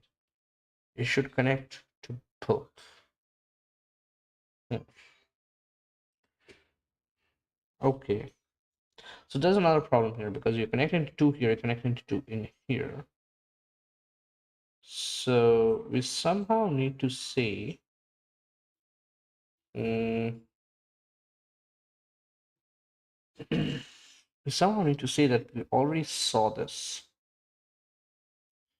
We already merged to it. Somehow need to say that. More stuff. But first I want to see why this thing didn't work, and I want to remove the debug point from here. Okay, so we know for a matter of fact the size is 1. We go here. It's a 0, 1. So the above one. Why did it fail?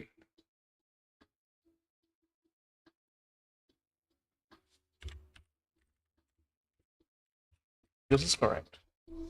This is correct, because if it's water, we don't want to look into it, right? If it's water, we don't want to look into it. The problem here is we are adding the same stuff twice. That's the problem in here. And how do I do this? Because in here, I add this and this twice. So we need some sort of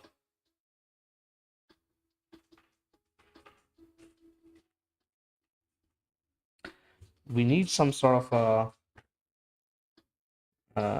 tracking of where we already things we already saw. So set feature scene is new hash set. I don't think this is the most optimal way, and we can do this better, but right now I'm just making it through somehow, just making it through somehow. So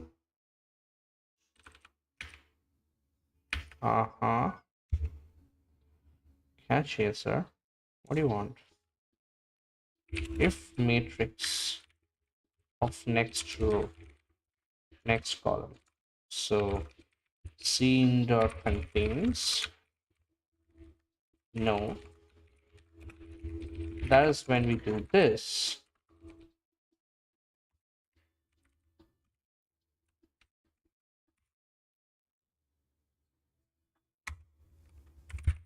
This is the root. What I simply want to do here is it.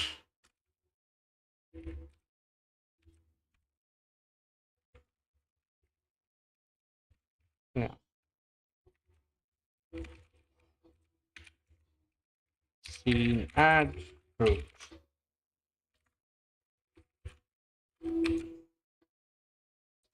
That's what I feel you have to do. That's a very ugly piece of code, honestly, in my opinion. That's a very, very ugly piece of code, in my opinion. So we gotta definitely work on optimizing it. What is expected width into height, width into height space? Okay. So we are still going with width into height, but not width into height space. Everything works fine. So let's submit the code. Wow. So everything works. Wow.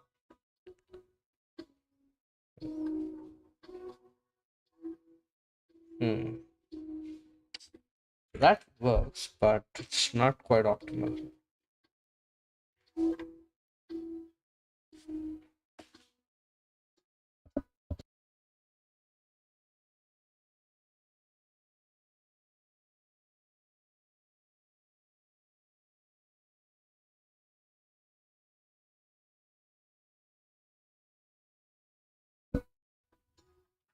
Oh, hmm. So that seems like a reasonable thing, but here is the thing. Uh, let's ask ChatGPT. From this solution, you understand what's the problem statement?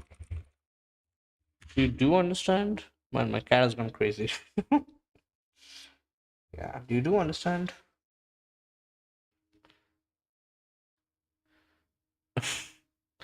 So my cat is just jumping around. He's happy for some reason. He's too damn happy for some reason.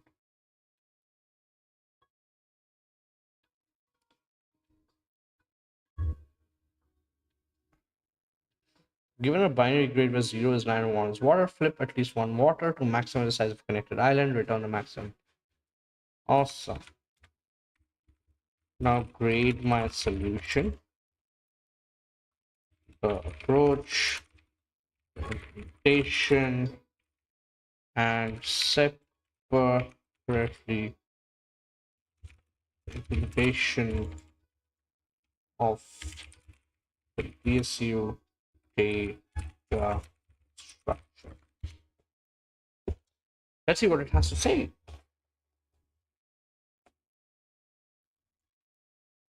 Label connector and store their cells. Okay, implementation 8. Clean visit is merged. Correct for direct and dedupe via scene and safe bounds. Okay, handles multiple components.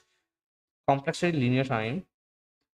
Extra map set is optimal for this pattern. Two sweeps are acceptable. No asymptotic better approach exists. So you're telling me this approach is good with the maps and sets. So here is one more thing I feel like we can do a little bit optimized. A little bit optimized. Well, that kind of a micro optimization, I would say, because I can extract this out in here. So let's just do it in here, right? Just to showcase what I'm talking about. So I can just do it here. And then just before this, so I reuse the buffers behind the scene, right? So that is one thing that we can do to, optimize the space a little bit. But yeah, I feel this is not a thing to be done at this point. Yeah. Yes, the approach is solving standard for this problem. The Mac component is what lets you query in O of 1. The scene is essential to avoid double counting when a flipped cell touches the same island. This combo makes the algorithm both clean and optimal. One full traversal to label component plus one sweep to. Not just acceptable, this is a widely used pattern for large. Oh, cool. Great. Now generate the revision notes. Do not yap, be verbose, and make sure you capture every details for teaching. Well, I actually didn't know that this is the most optimal solution, but I feel that you can still do a little bit better if you have a little bit more context to the problem. Um, Probably the sets and things can be replaced with arrays or bitmap, things like that, is what I feel. So yeah, I'm not quite sure if this is the optimal solution, even though ChatGPT says it is. I do still have my doubts. Well, why am I looking at that? Where's no, this is my life. Okay. So I have my doubts. Okay. But anyways, yeah. So why did it not? Can you just go back? Thank you. Yeah. So this was a good one, and I actually saw it, so I'm pretty damn happy about this. Nothing else. So I thought for 33 seconds. Can you just give me the answer? Just not, think too much about it. It's what you're supposed to do. Not think. Your app smarter. Fuck. Holy shit.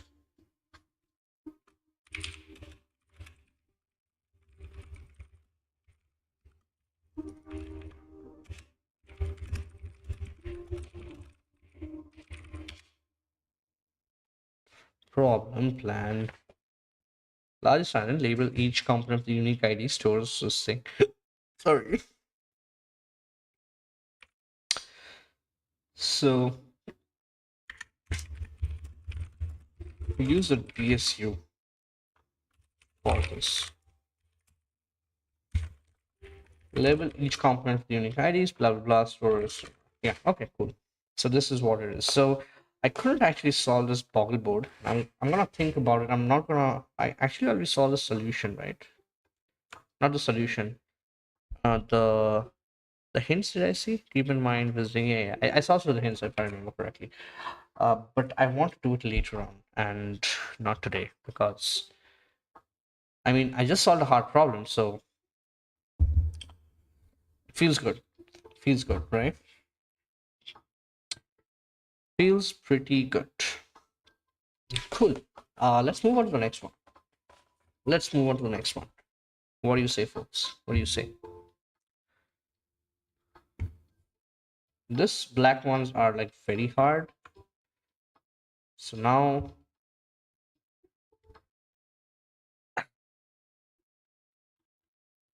I don't know. Sorry, not sure. So there's greedy algorithm where heaps and all of those stuff. Famous algorithms. I do want to do famous algorithms because I never did it. So cadence algorithm is pretty easy. Stable internship, I'm not sure. Union find itself is an algorithm, which I do want to implement it right now. And then you have Dijkstra's algorithm. This is something I've never done. Topological sort is something I've never done. Kruskal's algorithm is something not I've never done. So yeah, anything below KMP is something which I heard of. You generate the prefix table and stuff like that. Uh, Prefix table or whatever. I don't. But some tables you generate and all that. I never really understood this thing, honestly. So yeah, hopefully I understand it this time. I'm planning to actually go through. Um, um, Planning to actually go through the things one by one and make sure that I understand it. So does it not have a dark mode? So what kind of an so that's a problem. It created a dark mode for this, but not for this. And then it just generated crap. It just generated crap. But yeah, it's better than nothing, right? So let's just power through, I guess. Okay, let's at least try and read the question and see if we can solve it. Write a function that takes in a list of Cartesian coordinates x and y and returns a number of rectangles formed by this one. Write a function that takes in a list of Cartesian coordinates. I'm going to reduce the music a little bit because it's quite late in the night. Yeah. So write a function that takes in a list of Cartesian coordinates x and y and returns the number of rectangles formed by this coordinate.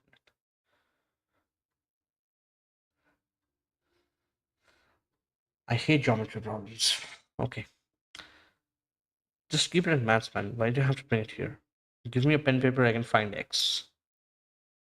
Give me a computer, I can't find x. X is lost. Okay, so a rectangle must have its four corners amongst the coordinates in order to be counted, and we can only care about rectangles with sides parallel to the x and y axis. Okay, so maybe that's a benefit. I'm not sure if it's not gonna help out, but it feels like it's gonna help out because it's kind of an information, right? It's kind of an information. A rectangle must have its four corner against the coordinates, amongst the coordinates in order to be counted, and we only care about rectangles with sides parallel to the x and y axis. Okay. Hmm.